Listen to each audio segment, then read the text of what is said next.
ನಾನು ಈ ನಗರಕ್ಕೆ ಹೊಸಬ. ಬಾಡಿಗೆ ಮನೆ ಹುಡುಕುತ್ತಾ ಸುಸ್ತಾಗಿದ್ದೆ. ಎಲ್ಲೆಲ್ಲೂ ಪ್ರಯತ್ನಿಸಿದೆ. ಆದರೆ ನನಗೆ ಇರಲು ಒಂದು ಸೂಕ್ತ ಜಾಗವೂ ಸಿಗಲಿಲ್ಲ. ಕೊನೆಗೆ ನನ್ನ ಸ್ನೇಹಿತನೊಬ್ಬ ಒಂದು ಮನೆಯ ವಿಳಾಸ ಹೇಳಿದ. ಅಲ್ಲಿ ಒಬ್ಬ ವಿಧವೆ ಮಹಿಳೆ ಒಬ್ಬರೇ ವಾಸಿಸುತ್ತಿದ್ದರು. ಜನರು ಆಕೆಯ ಬಗ್ಗೆ ನಾನಾ ರೀತಿಯ ತಪ್ಪು ಕಲ್ಪನೆಗಳನ್ನು ಹರಡಿದ್ದರು. ಅದಕ್ಕೆ ಯಾರೂ ಆಕೆಯ ಮನೆಯಲ್ಲಿ ಬಾಡಿಗೆಗೆ ಇರಲು ಇಷ್ಟಪಡುವುದಿಲ್ಲ ಎಂದ. ನಾನು ನನ್ನ ಸ್ನೇಹಿತನ ಮಾತನ್ನು ಕೇಳಿದೆ ಮತ್ತು ಅದೇ ಮನೆಯಲ್ಲಿ ಇರಲು ನಿರ್ಧರಿಸಿದೆ. ನಾನು ಆ ಮನೆಯ ಬಾಗಿಲನ್ನು ತಟ್ಟಿ ಬಾಗಿಲು ತೆರೆದಾಗ ಎದುರಿಗೆ ನಿಂತಿದ್ದ ಆ ಸ್ತ್ರೀಯನ್ನು ನೋಡಿ ದಂಗಾಗಿ ಹೋದೆ. ನಾನು ಅಲ್ಲಿಯೇ ನಿಂತುಬಿಟ್ಟೆ. ಮೂಲ ಪಠ್ಯದಲ್ಲಿನ ಗೊಂದಲದ ಕಾರಣ ಈ ವಾಕ್ಯ ಇಲ್ಲಿಗೆ ಕೊನೆಗೊಂಡಿದೆ ಮತ್ತು ಮುಂದಿನ ಕಥಾಭಾಗಕ್ಕೆ ಸಿದ್ಧವಾಗುತ್ತದೆ. ನಾನು ಫ್ಯಾಕ್ಟರಿಯ ಗೇಟ್ ಬಳಿ ಮೌನವಾಗಿ ಕುಳಿತಿದ್ದೆ. ನನಗೆ ಇಲ್ಲಿ ಹೊಸ ಕೆಲಸ ಸಿಕ್ಕಿದೆ. ಸಂಬಳವೂ ಚೆನ್ನಾಗಿತ್ತು. ಆದರೆ ಇರಲು ಸ್ಥಳವಿರಲಿಲ್ಲ. ಈಗ ಏನು ಮಾಡಬೇಕು ಎಂದು ನನಗೆ ಅರ್ಥವಾಗುತ್ತಿರಲಿಲ್ಲ. ನನ್ನೊಂದಿಗೆ ನನ್ನ ಕುಟುಂಬವಿರಲಿಲ್ಲ ಮತ್ತು ಅದಕ್ಕಾಗಿಯೇ ಯಾರೂ ಒಬ್ಬಂಟಿ ಹುಡುಗನಿಗೆ ಮನೆ ಬಾಡಿಗೆಗೆ ಕೊಡಲು ಸಿದ್ಧರಿರಲಿಲ್ಲ. ಈ ನಗರ ನನಗೆ ಸಂಪೂರ್ಣವಾಗಿ ಅಪರಿಚಿತ ಮತ್ತು ಬೀಳು ಬಿದ್ದಂತೆ ಭಾಸವಾಗುತ್ತಿತ್ತು. ಬಹಳ ಹೊತ್ತು ಅಲ್ಲೇ ಕುಳಿತು ಯೋಚಿಸುತ್ತಾ ಇದ್ದೆ. ನಂತರ ಸುಸ್ತಾಗಿ ಊಟ ಮಾಡಲು ಒಂದು ಧಾಬಾ, ಸಣ್ಣ ಉಪಾಹಾರಗೃಹ ಒಳಗೆ ಹೋದೆ. ಕೊನೆಗೆ ಹಸಿವು ಮನುಷ್ಯನನ್ನು ಯಾವುದೇ ಪರಿಸ್ಥಿತಿಯಲ್ಲಾದರೂ ಮುಂದುವರಿಯಲು ಬಲವಂತ ಮಾಡುತ್ತದೆ. ನಾನು ಧಾಬಾದಲ್ಲಿ ಕುಳಿತಿದ್ದಾಗ ಅಲ್ಲಿ ಕೆಲಸ ಮಾಡುವ ಒಬ್ಬ ಹುಡುಗ ನನ್ನ ಬಳಿ ಬಂದು ಊಟದ ಆರ್ಡರ್ ಕೇಳಿದ. ನಾನು ಊಟ ತರಿಸಿದೆ ಮತ್ತು ಕುಳಿತ ತಕ್ಷಣ ಯಾರೋ ನನ್ನನ್ನು ತುಂಬಾ ಗಮನದಿಂದ ನೋಡುತ್ತಿದ್ದಾರೆ ಎಂದು ಅನಿಸಿತು. ನಾನು ತಿರುಗಿ ನೋಡಿದಾಗ ಎದುರಿಗೆ ಒಂದು ಪರಿಚಿತ ಮುಖ ಇತ್ತು. ಚೆನ್ನಾಗಿ ಗಮನಿಸಿದಾಗ ಅವರು ಕಿಶೋರ್ ಭಾಯಿ ಆಗಿದ್ದರು, ನನ್ನ ಅತ್ಯುತ್ತಮ ಸ್ನೇಹಿತ. ಆದರೆ ಅವರು ಲಕ್ನೋದಲ್ಲಿ ಇರುತ್ತಿದ್ದರು. ಇಲ್ಲಿ ನಾಸಿಕ್ನಲ್ಲಿ ಹೇಗೆ? ನಾನು ತಕ್ಷಣ ಎದ್ದು ಅವರ ಕಡೆಗೆ ಹೊರಟೆ. ಆದರೆ ಅವರು ತಾವಾಗಿಯೇ ನನ್ನ ಹತ್ತಿರ ಬಂದರು. ನನ್ನ ಭುಜದ ಮೇಲೆ ಕೈ ಇಟ್ಟು, ಕಾರ್ತಿಕ್, ನೀನು ಇಲ್ಲಿ ಏನು ಮಾಡುತ್ತಿದ್ದೀಯಾ? ಎಲ್ಲವೂ ಸರಿಯಾಗಿದೆಯೇ? ನೀನು ಲಕ್ನೋದಲ್ಲಿ ಇರಬೇಕಿತ್ತಲ್ಲ ಎಂದು ಕೇಳಿದರು. ನಾನು ನಗುತ್ತಾ ಹೇಳಿದೆ, ಇದೇ ಪ್ರಶ್ನೆಯನ್ನು ನಾನು ನಿಮ್ಮನ್ನು ಕೇಳಬೇಕಿತ್ತು. ನೀವು ಇಲ್ಲಿ ಹೇಗೆ? ಕಿಶೋರ್ ಭಾಯಿ ಹೇಳಿದರು, ನಿನಗೆ ಗೊತ್ತೇ, ಲಕ್ನೋದಲ್ಲಿ ನನ್ನ ವ್ಯಾಪಾರ ಸಂಪೂರ್ಣವಾಗಿ ಕುಸಿದಿತ್ತು. ನಾನು ಒಂದು ಸಣ್ಣ ಕೆಲಸ ಮಾಡುತ್ತಿದ್ದೆ. ಅದರಿಂದ ಮನೆ ನಡೆಸುವುದು ಕಷ್ಟವಾಗಿತ್ತು. ಹಾಗಾಗಿ ನಾಸಿಕ್ಗೆ ಹೋಗಿ ಹೊಸ ಕೆಲಸ ಶುರು ಮಾಡೋಣ ಎಂದುಕೊಂಡೆ. ದೇವರ ದಯೆಯಿಂದ ಇದುವರೆಗೂ ಎಲ್ಲವೂ ಚೆನ್ನಾಗಿ ನಡೆಯುತ್ತಿದೆ. ಈಗ ಕುಟುಂಬವನ್ನು ಸಹ ಕರೆಸಿಕೊಳ್ಳುವ ಇರಾದೆಯಿದೆ. ನಾವು ಭೇಟಿಯಾಗಿ 8 ರಿಂದ 10 ತಿಂಗಳುಗಳಾಗಿದ್ದರಿಂದ ಒಬ್ಬರಿಗೊಬ್ಬರು ನಮ್ಮ ಪರಿಸ್ಥಿತಿ ಗೊತ್ತಿರಲಿಲ್ಲ. ನಾನು ಅವರ ಮಾತು ಕೇಳಿ ತಲೆ ಅಲ್ಲಾಡಿಸುತ್ತಾ ಹೇಳಿದೆ, ಇದೇ ಕಾರಣಕ್ಕೆ ನಾನು ಸಹ ಲಕ್ನೋ ಬಿಟ್ಟು ನಾಸಿಕ್ಗೆ ಬಂದಿದ್ದೇನೆ. ಒಬ್ಬ ಸ್ನೇಹಿತ ನನಗೆ ಇಲ್ಲಿ ಕೆಲಸಕ್ಕಾಗಿ ಕಳುಹಿಸಿದ್ದ. ಆದರೆ ಈಗ ಬಹಳ ದೊಡ್ಡ ಸಮಸ್ಯೆ ಏನೆಂದರೆ ಇರಲು ಸ್ಥಳ ಸಿಗುತ್ತಿಲ್ಲ. ನೀವು ಇಲ್ಲಿಗೆ ಬಂದು ಎಷ್ಟು ಸಮಯವಾಯಿತು? ನನ್ನ ಮಾತು ಕೇಳಿ ಕಿಶೋರ್ ಭಾಯಿ ಸ್ವಲ್ಪ ಸಮಯ ಮೌನವಾಗಿದ್ದರು. ನಂತರ ನನ್ನನ್ನು ಗಮನದಿಂದ ನೋಡುತ್ತಾ ಹೇಳಿದರು, ನಾನು ಇಲ್ಲಿಗೆ ಬಂದು ಸುಮಾರು 8 ತಿಂಗಳು ಆಗಿದೆ. ಆದರೆ ನೀನು ಈಗ ಎಲ್ಲಿ ವಾಸ ಮಾಡುತ್ತಿದ್ದೀಯಾ? ನಾನು ತಲೆ ಅಲ್ಲಾಡಿಸುತ್ತಾ ಹೇಳಿದೆ, ನನ್ನ ಸಾಮಾನು ಫ್ಯಾಕ್ಟರಿಯಲ್ಲೇ ಇಟ್ಟಿದೆ. ಅಲ್ಲೇ ಇಡೀ ದಿನ ಕೆಲಸ ಮಾಡುತ್ತೇನೆ. ಮಲಗಲು ಜಾಗವಿಲ್ಲ. ಹಾಗಾಗಿ ತುಂಬಾ ತೊಂದರೆಗೆ ಒಳಗಾಗಿದ್ದೇನೆ. ನಾನು ಒಬ್ಬನೇ ಬಂದಿದ್ದೇನೆ ಮತ್ತು ಯಾರೂ ಬಾಡಿಗೆಗೆ ಮನೆ ಕೊಡಲು ಸಿದ್ಧರಿಲ್ಲ. ಲಕ್ನೋದಲ್ಲಿ ಹೇಗಾದರೂ ಒಂದು ಸೌಲಭ್ಯ ಸಿಗುತ್ತಿತ್ತು. ಆದರೆ ನಾಸಿಕ್ನಲ್ಲಿ ಖಂಡಿತ ಇಲ್ಲ. ನನ್ನ ಮಾತು ಕೇಳಿ ಕಿಶೋರ್ ಭಾಯಿ, ಬಾ, ಕುಳಿತು ಮಾತನಾಡೋಣ. ಕೆಲಸ ಹೇಗಿದೆ? ಸಂಬಳ ಇತ್ಯಾದಿ ಎಷ್ಟು ಸಿಗುತ್ತದೆ ಹೇಳು ಎಂದರು. ನಾನು ಅವರೊಂದಿಗೆ ಟೇಬಲ್ ಮೇಲೆ ಕುಳಿತುಕೊಂಡೆ. ವೇಟರ್ ಊಟ ತಂದಿದ್ದ. ನಾನು ಅವರಿಗೆ ವಿಸ್ತಾರವಾಗಿ ಹೇಳಲು ಶುರುಮಾಡಿದೆ. ಅಮ್ಮನಿಗೆ ನನಗೆ ಮದುವೆ ಮಾಡುವ ಇರಾದೆ ಇದೆ. ಅದಕ್ಕಾಗಿಯೇ ನಾನು ಸ್ವಲ್ಪ ಹಣ ಸಂಪಾದಿಸಲು ಬಯಸುತ್ತೇನೆ. ಲಕ್ನೋದಲ್ಲಿಯೂ ಫ್ಯಾಕ್ಟರಿಯಲ್ಲಿ ಕೆಲಸ ಮಾಡುತ್ತಿದ್ದೆ. ಆದರೆ ಇಲ್ಲಿ ಆದಾಯ ಉತ್ತಮವಾಗಿದೆ. ತಿಂಗಳಿಗೆ ಸುಮಾರು 12 ರಿಂದ 15 ಸಾವಿರದವರೆಗೆ ಸಂಪಾದಿಸಬಹುದು. ಸ್ವಲ್ಪ ನನ್ನ ಬಳಿ ಇಟ್ಟುಕೊಂಡು ಉಳಿದದ್ದನ್ನು ಅಮ್ಮನಿಗೆ ಕಳುಹಿಸುತ್ತೇನೆ.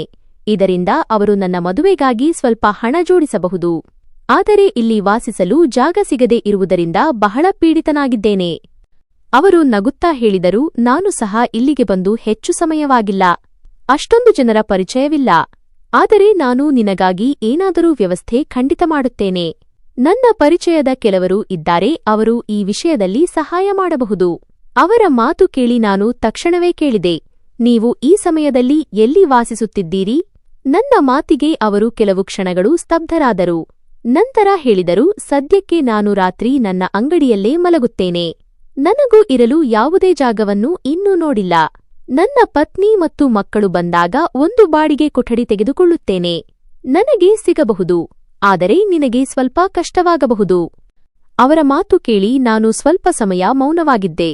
ನನ್ನ ಮನಸ್ಸಿನಲ್ಲಿ ಒಂದು ಯೋಚನೆ ಬಂತು, ಅವರ ಬಳಿ ಇವತ್ತಿನ ರಾತ್ರಿ ನನಗೆ ನಿಮ್ಮ ಅಂಗಡಿಯಲ್ಲಿ ಮಲಗಲು ಅನುಮತಿ ಕೊಡಿ ಎಂದು ಕೇಳೋಣ ಎಂದು. ಆದರೆ ಅವರು ತಾವಾಗಿಯೇ ಆ ವಿಷಯ ಹೇಳದಿದ್ದಾಗ ನಾನು ಅವರನ್ನು ಪೀಡಿಸದಿರಲು ನಿರ್ಧರಿಸಿದೆ. ನಾವಿಬ್ಬರೂ ಒಟ್ಟಿಗೆ ಊಟ ಮಾಡುತ್ತಿದ್ದೆವು. ಊಟದ ನಂತರ ಅವರು ಬಲವಂತವಾಗಿ ಬಿಲ್ ಕೊಡಲು ಹೋದರು. ಆದರೆ ನಾನು ಒಪ್ಪಲಿಲ್ಲ.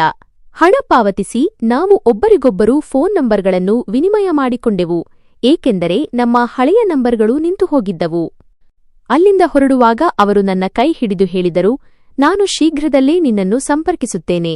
ನನ್ನ ಬಳಿಗೆ ಅನೇಕ ಜನರು ಬರುತ್ತಾ ಇರುತ್ತಾರೆ. ನಿನಗೆ ಇರಲು ಜಾಗ ಖಂಡಿತ ಸಿಗುತ್ತದೆ. ನಾನು ಅವರ ಭುಜದ ಮೇಲೆ ಕೈ ಇಟ್ಟು ಹೇಳಿದೆ, ಕಿಶೋರ್ ಭಾಯಿ, ಸಾಧ್ಯವಾದಷ್ಟು ಬೇಗ ನನಗೆ ಸಹಾಯ ಮಾಡಿ. ಇಲ್ಲವಾದರೆ ಇವತ್ತಿನ ರಾತ್ರಿ ನಾನು ಫುಟ್ಪಾತ್ನಲ್ಲೇ ಮಲಗಬೇಕಾಗುತ್ತದೆ. ಈ ಮಾತನ್ನು ನಾನು ಉದ್ದೇಶಪೂರ್ವಕವಾಗಿ ಹೇಳಿದ್ದೆ. ಅವರ ಮನಸ್ಸಿನಲ್ಲಿ ಕರುಣೆ ಬರಬಹುದು ಮತ್ತು ಅವರೇ ತಮ್ಮ ಅಂಗಡಿಯಲ್ಲಿ ಉಳಿಯಲು ಅನುಮತಿ ನೀಡಬಹುದು ಎಂದು ಆಶಿಸಿದ್ದೆ. ಆದರೆ ಅವರ ಮನಸ್ಸಿನಲ್ಲಿ ಅಂತಹ ಯಾವುದೇ ಇರಾದೆ ಇರಲಿಲ್ಲವೆನಿಸುತ್ತದೆ. ಸ್ವಲ್ಪ ಸಮಯದ ನಂತರ ಅವರು ನನ್ನಿಂದ ವಿದಾಯ ಪಡೆದು ಹೊರಟು ಹೋದರು ಮತ್ತು ನಾನು ಮೌನವಾಗಿ ಹೋಟೆಲ್ ಬಳಿಯ ಒಂದು ಬೆಂಚ್ ಮೇಲೆ ಕುಳಿತೆ. ನಾಳೆಯಿಂದ ನಾನು ಫ್ಯಾಕ್ಟರಿಯಲ್ಲಿ ಕೆಲಸ ಶುರು ಮಾಡಬೇಕಿತ್ತು. ಇಡೀ ದಿನ ಅಲ್ಲಿ ಕಳೆಯುತ್ತದೆ. ಆದರೆ ರಾತ್ರಿಯ ಚಿಂತೆ ನನ್ನನ್ನು ಕಾಡುತ್ತಿತ್ತು. ಹೋಟೆಲ್ನಲ್ಲಿ ಇರುವುದು ಈಗ ಸಾಧ್ಯವಿರಲಿಲ್ಲ. ಆದಾಯ ಅಷ್ಟೊಂದು ಇರಲಿಲ್ಲ. ಹೌದು, ಒಂದು ಸಣ್ಣ ಕೊಠಡಿ ಬಾಡಿಗೆಗೆ ಸಿಕ್ಕಿದ್ದರೆ ಚೆನ್ನಾಗಿರುತ್ತಿತ್ತು. ಆದರೆ ಯಾರೂ ಕೊಡಲು ಸಿದ್ಧರಿರಲಿಲ್ಲ. ಮನೆಯಲ್ಲಿ ನಾನು ಸುಳ್ಳು ಹೇಳಿದ್ದೆ, ಬಾಡಿಗೆಗೆ ಒಂದು ಕೊಠಡಿ ಸಿಕ್ಕಿದೆ ಎಂದು, ಇದರಿಂದ ಅಮ್ಮನಿಗೆ ತೊಂದರೆಯಾಗಬಾರದು ಎಂದು. ಆದರೆ ವಾಸ್ತವ ಏನೆಂದರೆ, ಜೀವನೋಪಾಯಕ್ಕಾಗಿ ಮನುಷ್ಯನು ಅನೇಕ ತ್ಯಾಗಗಳನ್ನು ಮಾಡಬೇಕಾಗುತ್ತದೆ. ಕೆಲವರು ನಿದ್ರೆಯನ್ನು, ಕೆಲವರು ಕುಟುಂಬವನ್ನು ಮತ್ತು ಕೆಲವರು ಸೂರನ್ನು, ಮನೆಯನ್ನು. ನನ್ನಂತೂ ಈ 3 ತ್ಯಾಗಗಳು ಜೊತೆಜೊತೆಗೆ ನಡೆಯುತ್ತಿದ್ದವು. ಬಹಳ ಹೊತ್ತು ಹೋಟೆಲ್ ಹೊರಗೆ ಕುಳಿತ ನಂತರ ನಾನು ಮಲಗಲು ಜಾಗ ಹುಡುಕಲು ಶುರು ಮಾಡಿದೆ. ರಸ್ತೆಯಲ್ಲಿ ನಡೆಯುತ್ತಾ ನಾನು ಜೋಪಡಿಯ ಪ್ರದೇಶವನ್ನು ತಲುಪಿದೆ. ಅಲ್ಲಿ ಕೆಲವರು ಭಿಕ್ಷೆ ಬೇಡುತ್ತಿದ್ದರು, ಕೆಲವರು ನೆಲದ ಮೇಲೆ ಮಲಗಿದ್ದರು. ನಾನು ಆಲೋಚನೆಗೆ ಬಿದ್ದೆ. ನಾನು ಇಲ್ಲೇ ಇರಬೇಕೇ ಅಥವಾ ಮುಂದೆ ಹೋಗಬೇಕೇ? ನನ್ನ ಜೇಬಿನಲ್ಲಿ ಸ್ವಲ್ಪ ಹಣ ಮತ್ತು ಮೊಬೈಲ್ ಇತ್ತು. ನಾನು ಇಲ್ಲೇ ಮಲಗಿದರೆ ಬೆಳಿಗ್ಗೆ ಹೊತ್ತಿಗೆ 2 ವಸ್ತುಗಳು ಕಳೆದು ಹೋಗುವ ಭಯವಿತ್ತು. ಆದ್ದರಿಂದ ನಾನು ಮುಂದೆ ಹೋಗಲು ನಿರ್ಧರಿಸಿದೆ ಮತ್ತು ರಸ್ತೆಯಲ್ಲಿ ಒಬ್ಬಂಟಿಯಾಗಿ ನಡೆಯುತ್ತಾ ಇದ್ದೆ. ಅಲ್ಲಿ ಯಾವ ಭಿಕ್ಷುಕರು ಅಥವಾ ಫಕೀರರೂ ಇರಲಿಲ್ಲ. ಹೌದು, ದೂರದಲ್ಲಿ ಜನರು ತಮ್ಮ ತಮ್ಮ ಸಾಮಾನುಗಳನ್ನು ಮಾರುತ್ತಿದ್ದರು. ನಾನು ಹೋಗಿ ಒಂದು ಮೂಲೆಯಲ್ಲಿ ಕುಳಿತುಕೊಂಡೆ. ಆಗಿನ್ನೂ ಬೆಳಕು ಹರಿಯುತ್ತಿತ್ತು. ಹಾಗಾಗಿ ಮಲಗುವುದು ಸರಿಯೆಂದು ಅನಿಸಲಿಲ್ಲ. ಸಮಯ ವೇಗವಾಗಿ ಕಳೆಯುತ್ತಿತ್ತು ಮತ್ತು ಸ್ವಲ್ಪ ಸಮಯದ ನಂತರ ಸುತ್ತಲೂ ಮೌನ ಆವರಿಸಿತು. ಆಯಾಸದಿಂದ ನಾನು ಅಲ್ಲಿಯೇ ಫುಟ್ಪಾತ್ ಮೇಲೆ ಮಲಗಿದೆ ಮತ್ತು ಯಾವಾಗ ನಿದ್ದೆಗೆ ಜಾರಿದೆ ಗೊತ್ತೇ ಆಗಲಿಲ್ಲ. ಸಮಯದ ಚಲನೆ ಎಂದಿಗೂ ನಿಂತಿರಲಿಲ್ಲ ಮತ್ತು ನಿಲ್ಲುವುದೂ ಇಲ್ಲ. ನನ್ನ ಕಣ್ಣುಗಳು ಸೂರ್ಯನ ಮೊದಲ ಕಿರಣದೊಂದಿಗೆ ತೆರೆದುಕೊಂಡವು. ಸ್ವಲ್ಪ ಸಮಯ ಪಕ್ಕ ಬದಲಾಯಿಸುತ್ತಾ ಇದ್ದೆ. ಆದರೆ ಸೂರ್ಯನ ಬಿಸಿಲು ನೇರವಾಗಿ ಕಣ್ಣುಗಳಿಗೆ ಬಿದ್ದಾಗ ನಿದ್ದೆ ಮಾಯವಾಯಿತು. ನಾನು ಎದ್ದು ಕುಳಿತುಕೊಂಡೆ. ಜೇಬಿನಿಂದ ಮೊಬೈಲ್ ತೆಗೆದು ನೋಡಿದಾಗ ಬೆಳಿಗ್ಗೆ 7:30 ಆಗಿತ್ತು. ಒಂದು ಕ್ಷಣ ಅಫಸೋಸ್ ಆಯಿತು. ಸ್ವಲ್ಪ ಬೇಗ ಎದ್ದಿದ್ದರೆ ಬೆಳಿಗ್ಗೆಯ ಪೂಜೆ ಮಾಡಬಹುದಿತ್ತು ಎಂದು. ನಾನು ಪ್ರತಿದಿನ ಸಂಧ್ಯಾ ಪೂಜೆ ಮಾಡುವ ವ್ಯಕ್ತಿಯಾಗಿದ್ದೆ ಮತ್ತು ಅದನ್ನು ಬಿಡುವುದು ನನಗೆ ತಪ್ಪೆಂದು ಅನಿಸುತ್ತಿತ್ತು. ಸ್ವಲ್ಪ ಸಮಯ ಅಲ್ಲಿಯೇ ಕುಳಿತು ನನ್ನ ಆರೋಗ್ಯವನ್ನು ಸುಧಾರಿಸಿಕೊಳ್ಳಲು ಪ್ರಯತ್ನಿಸಿದೆ. ನಂತರ ಸುಸ್ತಾಗಿ ಹತ್ತಿರದ ಒಂದು ಹೋಟೆಲ್ನ ಕಡೆಗೆ ಹೊರಟೆ. ಇದರಿಂದ ಮುಖ ಕೈ ತೊಳೆದು ಉಪಹಾರ ಮಾಡಿ ನಂತರ ಕೆಲಸಕ್ಕೆ ಹೋಗಬಹುದು. ಅಲ್ಲಿ ತಲುಪಿದ ಮೇಲೆ ನನಗೆ ನೀರು ಸಿಕ್ಕಿತು. ಇಲ್ಲಿನ ಜನರು ದೊಡ್ಡ ಹೃದಯದವರು ಮತ್ತು ಸಹಾಯ ಮಾಡುವವರಾಗಿದ್ದರು. ಆದರೆ ಮಲಗಲು ಜಾಗ ಮಾತ್ರ ಯಾರೂ ಕೊಡುತ್ತಿರಲಿಲ್ಲ. ಎಂತಹ ನಿಯಮವೋ ಗೊತ್ತಿಲ್ಲ. ಕುಟುಂಬ ಜೊತೆಗಿದ್ದರೆ ಜಾಗ ಸಿಗುತ್ತದೆ, ಇಲ್ಲದಿದ್ದರೆ ಇಲ್ಲ. ಈ ನಿರರ್ಥಕ ಚಿಂತೆ ನನ್ನ ತಲೆಯ ಮೇಲೆ ಸವಾರಿ ಮಾಡಿತ್ತು. ಮುಖ ಕೈ ತೊಳೆದು ನಾನು ಒಂದು ಕುರ್ಚಿಯ ಮೇಲೆ ಕುಳಿತುಕೊಂಡೆ ಮತ್ತು ಉಪಾಹಾರಕ್ಕೆ ಆರ್ಡರ್ ಕೊಟ್ಟೆ. ಸ್ವಲ್ಪ ಸಮಯದ ನಂತರ ಚಹಾ ಮತ್ತು ಬಿಸ್ಕೆಟ್ಗಳನ್ನು ನನ್ನ ಮುಂದೆ ಇಡಲಾಯಿತು. ಮೊದಲ ತುತ್ತು ಬಾಯಿಗೆ ಹಾಕಿದ ತಕ್ಷಣ ಅಮ್ಮನ ನೆನಪಾಯಿತು. ಬೆಳಿಗ್ಗೆ ಅವರು ತಮ್ಮ ಕೈಗಳಿಂದ ನನಗೆ ಉಪಾಹಾರ ತಿನ್ನಿಸುತ್ತಿದ್ದರು. ನಾನು 24 ವರ್ಷದವನಾಗಿದ್ದರೂ ಅವರಿಗೆ ಇಂದಿಗೂ ಅದೇ ಚಿಕ್ಕ ಮಗುವಾಗಿದ್ದೆ. ನಾನು ನನ್ನ ಊರನ್ನು ಬಿಟ್ಟು ಈ ಅನ್ಯನಗರಕ್ಕೆ ಹೊರಟಾಗ ಅಮ್ಮ ತುಂಬಾ ಅತ್ತಿದ್ದರು. ನಿನ್ನ ಇಲ್ಲದೆ ಮನೆ ಬೀಡು ಬಿದ್ದಂತೆ ಆಗುತ್ತದೆ ಎಂದು ಅವರು ಹೇಳಿದ್ದರು ಮತ್ತು ನಾನು ಮೌನವಾಗಿದ್ದೆ ಏಕೆಂದರೆ ನನ್ನ ಬಳಿ ಯಾವುದೇ ಉತ್ತರವಿರಲಿಲ್ಲ. ನಾನು ನಿರುತ್ತರನಾಗಿದ್ದೆ. ಕೆಲಸಕ್ಕಾಗಿ ಮನುಷ್ಯನು ಬಹಳಷ್ಟು ತ್ಯಾಗ ಮಾಡಬೇಕಾಗುತ್ತದೆ. ತನ್ನ ಮನೆ, ತನ್ನ ನಗರ, ಅಷ್ಟೇ ಏಕೆ ತನ್ನ ತಾಯಿಯನ್ನೂ ಸಹ. ಉಪಾಹಾರ ಮಾಡಿದ ನಂತರ ನಾನು ನೇರವಾಗಿ ಫ್ಯಾಕ್ಟರಿಯ ಕಡೆಗೆ ಹೊರಟೆ. ಫ್ಯಾಕ್ಟರಿ ಸಮಯ ಬೆಳಗ್ಗೆ 9:15 ಇತ್ತು. ಆದರೆ ನಾನು ಬೆಳಗ್ಗೆ 8:30 ಹೊರಟಿದ್ದೆ. ಅಲ್ಲಿ ತಲುಪಲು ಅರ್ಧ ಗಂಟೆ ಹಿಡಿಯಿತು ಮತ್ತು ನಂತರ 15 ನಿಮಿಷ ಹೊರಗೆ ಕುಳಿತು ಕಾಯಬೇಕಿತ್ತು ಏಕೆಂದರೆ ಬೆಳಗ್ಗೆ 9:15ಕ್ಕಿಂತ ಮೊದಲು ಯಾವುದೇ ಕೆಲಸಗಾರರಿಗೆ ಒಳಗೆ ಹೋಗಲು ಅನುಮತಿ ಇರಲಿಲ್ಲ. ದೂರದ ಪ್ರಯಾಣ ಮಾಡಿ ನಾನು ಫ್ಯಾಕ್ಟರಿ ತಲುಪಿದಾಗ ಗಡಿಯಾರದಲ್ಲಿ ಬೆಳಗ್ಗೆ 9 ಗಂಟೆ ಆಗಿತ್ತು. ಚೌಕಿದಾರ್ ಗಾರ್ಡ್ ನನ್ನನ್ನು ತಡೆದ. ಕಂಪನಿ ಸರಿಯಾಗಿ ಬೆಳಗ್ಗೆ 9:15 ತೆರೆಯುತ್ತದೆ. ಅಲ್ಲಿಯವರೆಗೂ ಇಲ್ಲಿಯೇ ಕುಳಿತುಕೋ. ನಾನು ಮೌನವಾಗಿ ಗೇಟಿನ ಬಳಿ ಕುಳಿತುಕೊಂಡೆ. ಅವರು ನಗುತ್ತಾ ಹೇಳಿದರು, ನೀನು ಮೊದಲನೇ ಕೆಲಸಗಾರ, ಇಷ್ಟು ಸಮಯ ಪಾಲನೆ ಮಾಡಿ ಬಂದಿರುವೆ. ಆದರೆ ಇದು ಆರಂಭದ ಉತ್ಸಾಹ ಮಾತ್ರ. ದಿನಗಳು ಕಳೆಯುತ್ತಾ ಹೋದಂತೆ ಎಲ್ಲರಿಗೂ ಅರ್ಥವಾಗುತ್ತದೆ ಮತ್ತು ನಂತರ ಜನರು ತಡವಾಗಿ ಬರಲು ಶುರುಮಾಡುತ್ತಾರೆ. ಮ್ಯಾನೇಜರ್, ಗುತ್ತಿಗೆದಾರ, ಕಾಂಟ್ರಾಕ್ಟರ್ ಮತ್ತು ಕಾರ್ಮಿಕರು ಎಲ್ಲರೂ ಹೆಚ್ಚಾಗಿ ತಡವಾಗಿ ತಲುಪುತ್ತಿದ್ದರು. ಕೆಲವೊಮ್ಮೆ ಮಾಲೀಕರು ತಾವೇ ಫ್ಯಾಕ್ಟರಿಗೆ ಬರುತ್ತಾರೆ ಮತ್ತು ಗುತ್ತಿಗೆದಾರ ಅಥವಾ ಕಾರ್ಮಿಕರು ಬಂದಿಲ್ಲವೆಂದು ನೋಡಿದಾಗ ಎಲ್ಲರನ್ನೂ ಚೆನ್ನಾಗಿ ವಿಚಾರಿಸುತ್ತಾರೆ. ಆ ವ್ಯಕ್ತಿ ನನ್ನ ಕಡೆ ನೋಡಿ, ನೀನು ತುಂಬಾ ಪ್ರಾಮಾಣಿಕ ಇದ್ದೀಯಾ, ನಾನು ನಿನ್ನ ಬಗ್ಗೆ ಮಾಲೀಕರೊಂದಿಗೆ ಖಂಡಿತ ಮಾತನಾಡುತ್ತೇನೆ ಎಂದರು. ಅವರ ಮಾತು ಕೇಳಿ ನಾನು ಯಾವುದೇ ಪ್ರತಿಕ್ರಿಯೆ ನೀಡಲಿಲ್ಲ. ಈ ಹೊಗಳಿಕೆ ಕೇವಲ ಯಾವುದೋ ಸ್ವಾರ್ಥ ಅಥವಾ ಲಾಭದ ಕಾರಣಕ್ಕೆ ಮಾಡುತ್ತಿದ್ದಾನೆಂದು ನನಗೆ ಪೂರ್ಣ ಖಚಿತ ಇತ್ತು. ಆದರೆ ಅವನಿಗೆ ಏನನ್ನೂ ಕೊಡುವ ಇರಾದೆ ನನ್ನದಾಗಿರಲಿಲ್ಲ. ನಾನು ಮೌನವಾಗಿ ಕುಳಿತು ಫ್ಯಾಕ್ಟರಿಯ ಬಾಗಿಲನ್ನು ನೋಡುತ್ತಿದ್ದೆ ಮತ್ತು ಮನಸ್ಸಿನಲ್ಲಿ ನನಗೆ ಇರಲು ಒಂದು ಜಾಗ ಸಿಗಲಿ ಎಂದು ಪ್ರಾರ್ಥಿಸುತ್ತಿದ್ದೆ. ಫುಟ್ಪಾತ್ನಲ್ಲಿ ಇರುವುದು ನನಗೆ ಬಹಳ ಕಷ್ಟವಾಗಿತ್ತು. ಸಮಯ ವೇಗವಾಗಿ ಕಳೆಯುತ್ತಿತ್ತು. ಇಡೀ 15 ನಿಮಿಷಗಳು ಕಳೆದುಹೋಯಿತು ಮತ್ತು ಬಾಗಿಲು ತೆರೆದ ತಕ್ಷಣ ನಾನು ಒಳಗೆ ಹೋದೆ. ನೇರವಾಗಿ ನನ್ನ ಲಾಕರ್ ಕಡೆಗೆ ಹೋದೆ. ಪ್ರತಿಯೊಬ್ಬ ಕಾರ್ಮಿಕನಿಗೂ ಒಂದು ಲಾಕರ್ ನೀಡಲಾಗಿತ್ತು. ಅದರಲ್ಲಿ ಅವರು ತಮ್ಮ ಅಗತ್ಯ ವಸ್ತುಗಳನ್ನು ಇಡಬಹುದು. ನನ್ನ ಸಾಮಾನು ಸ್ವಲ್ಪ ಹೆಚ್ಚು ಇದ್ದುದರಿಂದ ನನಗೆ 3 ಲಾಕರ್ಗಳು ನೀಡಲಾಗಿತ್ತು. ಅನಿವಾರ್ಯತೆಯಲ್ಲಿ ಗುತ್ತಿಗೆದಾರ ನನಗೆ ಸಾಕಷ್ಟು ಸಹಾಯ ಮಾಡಿದ್ದರು. ನಾನು ಬಟ್ಟೆಗಳನ್ನು ತೆಗೆದು ಮಷಿನ್ ಬಳಿ ಇಟ್ಟೆ ಮತ್ತು ವಾಶ್ರೂಮ್ಗೆ ಹೋಗಿ ಬಟ್ಟೆ ಬದಲಾಯಿಸಿಕೊಂಡೆ. ನಂತರ ನನ್ನ ವಿಭಾಗದ ಕಡೆಗೆ ಹೊರಟೆ. ಇದು ನನ್ನ ಮೊದಲ ದಿನ ಆಗಿತ್ತು. ಹಾಗಾಗಿ ಯಾವುದೇ ತಪ್ಪು ಮಾಡಲು ನಾನು ಬಯಸುತ್ತಿರಲಿಲ್ಲ. ನನಗೆ ಯಾವ ಯಂತ್ರದ ಮೇಲೆ ಕೆಲಸಕ್ಕೆ ಹಾಕುತ್ತಾರೆ ಎಂದು ಗೊತ್ತಿರಲಿಲ್ಲ. ಆದರೆ ಕೆಲಸದ ಪ್ರತಿ ಸೂಕ್ಷ್ಮತೆಯೂ ನನಗೆ ಚೆನ್ನಾಗಿ ತಿಳಿದಿತ್ತು. ಸ್ವಲ್ಪ ಸಮಯದಲ್ಲೇ ಫ್ಯಾಕ್ಟರಿ ಕೆಲಸ ಶುರುವಾಯಿತು. ಕೆಲವರು ಸ್ನೇಹಪರತೆ ತೋರಿಸಿ ನನಗೆ ನಮಸ್ಕಾರ ಮಾಡಿದರು. ಆದರೆ ಕೆಲವರು ನನ್ನನ್ನು ಗಮನಿಸದೆ ತಮ್ಮ ಕೆಲಸದಲ್ಲಿ ಗಮನಹರಿಸಿದರು. ನಾನು ಕೇವಲ ಗುತ್ತಿಗೆದಾರನಿಗಾಗಿ ಕಾಯುತ್ತಿದ್ದೆ. ಈ ಕೆಲಸವನ್ನು ನನಗೆ ನನ್ನ ಒಬ್ಬ ಸ್ನೇಹಿತ ಕೊಡಿಸಿದ್ದ. ಅವನು ಇದೇ ನಗರದಲ್ಲಿ ವಾಸಿಸುತ್ತಿದ್ದ ಮತ್ತು ಗುತ್ತಿಗೆದಾರನ ಒಳ್ಳೆಯ ಪರಿಚಯಸ್ಥ ಆಗಿದ್ದ. ಸುಮಾರು ಬೆಳಿಗ್ಗೆ 10:30 ಗುತ್ತಿಗೆದಾರ ಬಂದಾಗ ನಾನು ತಕ್ಷಣ ನನ್ನ ಜಾಗದಿಂದ ನಿಂತುಬಿಟ್ಟೆ. ಅವರು ನನ್ನನ್ನು ಗಮನಿಸದೆ ಇತರ ಕಾರ್ಮಿಕರೊಂದಿಗೆ ಮಾತನಾಡಿದರು. ಕೆಲವರಿಗೆ ವಿವರಿಸಿದರು, ಕೆಲವರಿಗೆ ಬೈದರು ಮತ್ತು ಕೆಲವರೊಂದಿಗೆ ನಕ್ಕು ಮಾತನಾಡಿದರು. ಸುಮಾರು ಅರ್ಧ ಗಂಟೆಯ ನಂತರ ಅವರು ನನ್ನ ಬಳಿ ಬಂದು ಹೇಳಿದರು, ಶಾಬಾಷ್, ನೀನು ಸಮಯಪಾಲನೆ ಮಾಡುವವನು ಎಂದು ಚೌಕಿದಾರ್ ಹೇಳಿದ್ದಾರೆ. ಆದರೆ ನೋಡು, ಲಾಕರ್ ಬಳಿ ನನ್ನ ಅನುಮತಿ ಇಲ್ಲದೆ ಹೋಗುವಂತಿಲ್ಲ. ನಿನಗೆ 3 ಲಾಕರ್ಗಳು ನೀಡಲಾಗಿದೆ. ಆದ್ದರಿಂದ ಮುಂದೆ ಗಮನದಲ್ಲಿಡು. ಮಾಲೀಕರಿಂದ ಫೋನ್ ಬಂದಿತ್ತು. ಅವರು ನಿನ್ನನ್ನು ಕ್ಯಾಮೆರಾದಲ್ಲಿ ನೋಡಿದ್ದಾರೆ. ಇಂತಹ ವರ್ತನೆ ಮೇಲೆ ಕಳ್ಳತನದ ಸಂಶಯ ಸಹ ಬರಬಹುದು. ನಾನು ತಕ್ಷಣ ಹೇಳಿದೆ, ಕ್ಷಮಿಸಿ, ಇಂದು ನನ್ನ ಮೊದಲ ದಿನ. ನನಗೆ ನಿಯಮಗಳ ಬಗ್ಗೆ ಮಾಹಿತಿ ಇರಲಿಲ್ಲ. ದಯವಿಟ್ಟು ನೀವು ನನಗೆ ನಿಯಮಗಳನ್ನು ವಿವರಿಸಿ. ಅವರು ತಲೆ ಅಲ್ಲಾಡಿಸುತ್ತಾ ಹೇಳಿದರು, ಇಲ್ಲಿ ಯಾವುದೇ ವಿಶೇಷ ನಿಯಮಗಳೂ ಇಲ್ಲ. ಮುಂದೆ ಯಾವುದೇ ತೊಂದರೆ ಆಗದಂತೆ ನೋಡಿಕೋ ಅಷ್ಟೇ. ನೀನು ನಿನ್ನ ಮನೆ ಮತ್ತು ಕುಟುಂಬ ಬಿಟ್ಟು ಇಲ್ಲಿಗೆ ಬಂದಿರುವೆ. ಈಗ ಇದೇ ನಿನ್ನ ಕರ್ಮಕ್ಷೇತ್ರ. ಆ ವ್ಯಕ್ತಿ ಬುದ್ಧಿವಂತ ಮತ್ತು ಮೃದು ಸ್ವಭಾವದವರಾಗಿದ್ದರು. ಮಾತನಾಡುವ ಶೈಲಿ ಸಹ ತುಂಬಾ ಚೆನ್ನಾಗಿತ್ತು. ನಾನು ಏನಾದರೂ ಹೇಳುವ ಮುನ್ನವೇ ಅವರು ಹೇಳಿದರು, ನಾನು ನಿನ್ನನ್ನು ಮಷೀನ್ ಆಪರೇಟರ್ ಆಗಿ ನೇಮಿಸುತ್ತಿದ್ದೇನೆ. ನಿನ್ನ ಸ್ನೇಹಿತ ನೀನು ನಿನ್ನ ಕೆಲಸದಲ್ಲಿ ತುಂಬಾ ನಿಪುಣ ಇದ್ದೀಯಾ ಎಂದು ಹೇಳಿದ್ದಾರೆ. ನಾನು ತಕ್ಷಣ ಹೇಳಿದೆ, ಹೌದು, ನಾನು ನನ್ನ ಹಿಂದಿನ ಕಂಪನಿಯ ಒಳ್ಳೆಯ ಕುಶಲಕರ್ಮಿ ಆಗಿದ್ದೆ.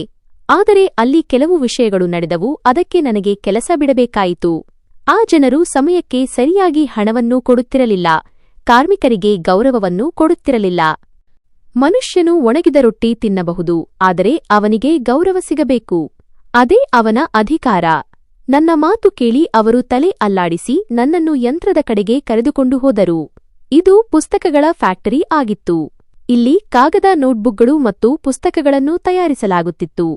ದೊಡ್ಡ ದೊಡ್ಡ ಯಂತ್ರಗಳನ್ನು ಅಳವಡಿಸಲಾಗಿತ್ತು. ಆದರೆ ಕಾಗದದ ಬಿಸಿ ನನಗೆ ಖಂಡಿತ ಇಷ್ಟವಾಗಲಿಲ್ಲ. ನನಗೆ ಆಗಾಗ್ಗೆ ಆರೋಗ್ಯ ಕೆಟ್ಟಂತೆ ಅನಿಸುತ್ತಿತ್ತು. ಆದರೆ ಅನಿವಾರ್ಯತೆಯಿಂದ ನನಗೆ ಈ ಕೆಲಸವನ್ನು ಕಲಿಯಬೇಕಾಯಿತು. ಈ ವಯಸ್ಸಿನಲ್ಲಿ ಮತ್ತೆ ಹೊಸ ಕೆಲಸ ಕಲಿಯಲು ಮನಸ್ಸಿರಲಿಲ್ಲ. ಆದರೂ ಅವರು ನನಗೆ ಯಂತ್ರವನ್ನು ತೋರಿಸುತ್ತಾ ಅದರ ಎಲ್ಲ ಭಾಗಗಳು ಮತ್ತು ಕೆಲಸ ಮಾಡುವ ರೀತಿಯನ್ನು ವಿವರಿಸಲು ಶುರುಮಾಡಿದರು. ಆದರೆ ನಾನು ಸ್ವತಃ ಪ್ರತಿ ವಿಷಯವನ್ನು ಗಮನದಿಂದ ಕೇಳಿ ಅರ್ಥಮಾಡಿಕೊಳ್ಳಲು ಶುರುಮಾಡಿದೆ. ನಾನು ಹೆಚ್ಚು ಓದಿಲ್ಲ, ಏಕೆಂದರೆ ಶಾಲಾ ವಿದ್ಯಾಭ್ಯಾಸ ಅಲ್ಲೇ ಅಪೂರ್ಣ ಆಗಿತ್ತು. ನನಗೆ 2 ಸಣ್ಣ ಸಹೋದರಿಯರು ಮತ್ತು ಒಬ್ಬ ಹಿರಿಯ ಸಹೋದರ ಇದ್ದರು, ಮತ್ತು ಇಡೀ ಮನೆಯ ಜವಾಬ್ದಾರಿ ತಂದೆಯವರ ಭುಜದ ಮೇಲಿತ್ತು. ನಾವಿಬ್ಬರೂ ಸಹೋದರರು ತಂದೆಗೆ ಸಹಾಯ ಮಾಡದಿದ್ದರೆ ಬಹುಶಃ ಇಂದು ನಮಗೆ ನಮ್ಮದೇ ಆದ ಮನೆ ಇರುತ್ತಿರಲಿಲ್ಲ, ವಾಹನ ಇರುತ್ತಿರಲಿಲ್ಲ ಮತ್ತು ನಮ್ಮ ಸಹೋದರಿಯರ ಮದುವೆ ಸಹ ಮಾಡಿಸಲು ಆಗುತ್ತಿರಲಿಲ್ಲ. ಚಿಕ್ಕ ವಯಸ್ಸಿನಲ್ಲಿಯೇ ನಾನು ಮತ್ತು ನನ್ನ ಸಹೋದರ ತಂದೆಯವರೊಂದಿಗೆ ಕೆಲಸದಲ್ಲಿ ತೊಡಗಿಕೊಂಡೆವು. ತಂದೆಯವರಿಗೆ ಕೈಕೆಲಸ ಬರುತ್ತಿತ್ತು, ಆದ್ದರಿಂದ ಅವರ ಕೂಲಿ ಹೆಚ್ಚು ಇರಲಿಲ್ಲ. ಆದರೆ ನಾನು ಮತ್ತು ನನ್ನ ಸಹೋದರ ಯಂತ್ರ ಚಲಾಯಿಸುವುದನ್ನು ಕಲಿತಿದ್ದೆವು. ಮೊದಲಿನಿಂದಲೂ ನಮ್ಮ ಒಲವು ದೊಡ್ಡ ಕೆಲಸಗಳ ಕಡೆಗೆ ಇತ್ತು, ಮತ್ತು ಇದೇ ಕಾರಣದಿಂದ ಇಂದು ನಾವಿಬ್ಬರೂ ಯಶಸ್ವಿಯಾಗಿದ್ದೇವೆ. ನನ್ನ ಸಹೋದರ ಸೂರತ್ನಲ್ಲಿ ಒಂದು ದೊಡ್ಡ ಕಂಪನಿಯಲ್ಲಿ ಮಷೀನ್ ಆಪರೇಟರ್ ಆಗಿದ್ದ. ಅವನ ಸ್ಥಾನ ನನ್ನ ಸ್ಥಾನಕ್ಕಿಂತ ಉನ್ನತ ಆಗಿತ್ತು. ಆದರೆ ನಮ್ಮ ಅಭ್ಯಾಸ ಏನೆಂದರೆ ನಾವು ಎಂದಿಗೂ ಒಂದೇ ಸ್ಥಳದಲ್ಲಿ ಒಟ್ಟಿಗೆ ಕೆಲಸ ಮಾಡುತ್ತಿರಲಿಲ್ಲ, ಏಕೆಂದರೆ ನಮ್ಮಿಬ್ಬರ ಮಧ್ಯೆ ಒಂದಾಗುತ್ತಿರಲಿಲ್ಲ. ಆಗಾಗ್ಗೆ ಜಗಳ ಆಗುತ್ತಿತ್ತು. ಆದರೆ ಯಾರಾದರೂ ನಮ್ಮ ವಿರುದ್ಧ ಇದ್ದರೆ ನಾವು ಎಂದಿಗೂ ಒಬ್ಬರನ್ನೊಬ್ಬರೂ ಬಿಟ್ಟುಕೊಡುತ್ತಿರಲಿಲ್ಲ. ನನ್ನ ಶ್ರಮವನ್ನು ನೋಡಿ ಗುತ್ತಿಗೆದಾರರು ತುಂಬಾ ಪ್ರಭಾವಿತರಾದರು. ಅವರು ನನ್ನ ತಲೆಯ ಮೇಲೆ ಕೈ ಆಡಿಸುತ್ತಾ ಹೇಳಿದರು, ನೀನು ಚಿಕ್ಕವನಾಗಿದ್ದರೂ ತುಂಬಾ ಶ್ರಮಜೀವಿಯಂತೆ ಕಾಣುತ್ತೀಯಾ.